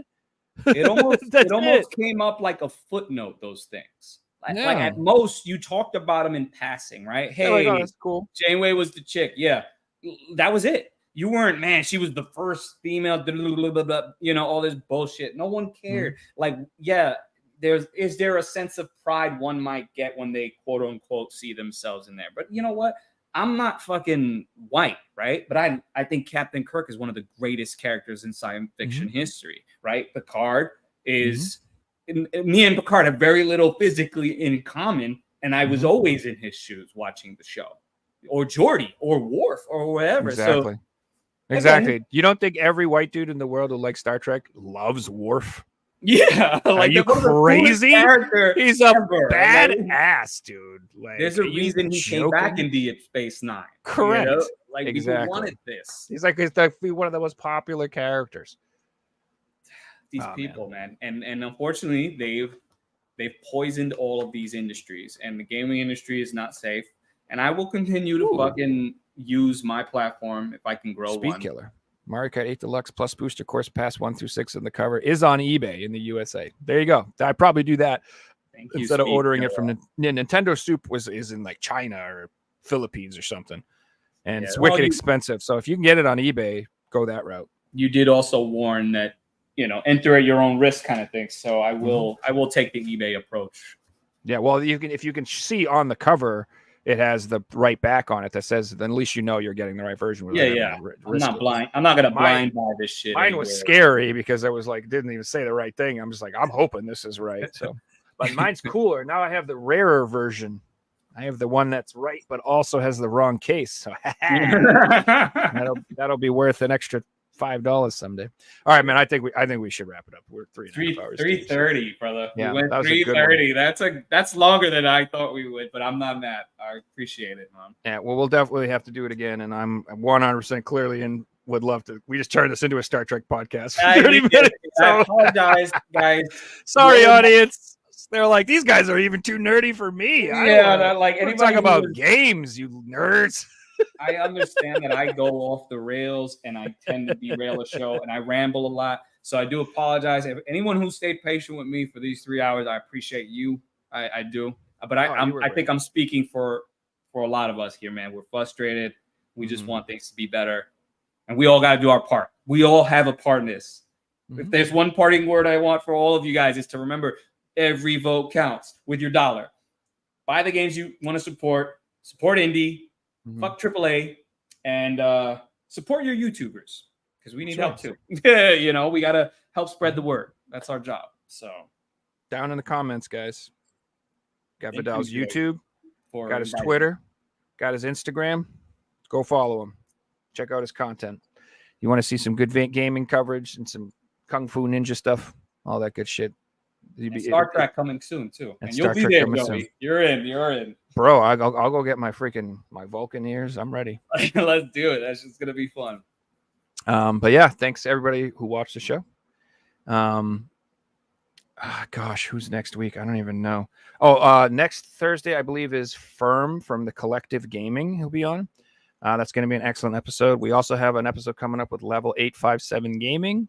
And then we have an episode coming up with Ryan from Mystic. So Mystic Ryan, if you guys know who Mystic is, that'll be a good one too. So keep an eye on that. Also, go back if you haven't checked out the RGT 85 episode. That was really cool. We've had 3 or 4 really good episodes. We had a great horror episode with Joel Valley. We had tons of cool people on so far this season. So yeah, check it out. As always, please like, share, and subscribe, all that good stuff. Comment. It really helps us grow if you guys comment. Believe it or not, the way YouTube works is if you interact with it, if you like it and comment and all that stuff, it spreads it out. Even if you don't like it and you want to say I'm fat and ugly, that helps. So go ahead, knock yourself out. You're too hard on yourself, Joey. Hey, come on, man, bro. Whatever. Hey, I just need comments, baby. I don't care what they are. Whatever pays the bills, my friend, right? Yeah. Hey, well, if you troll me, I'm just gonna troll you back. So just be prepared. That's all that happens. So, but yeah, great stream, guys. Thanks very much for watching, and I hope everybody has a great rest of your night. Rock and roll, guys. Later.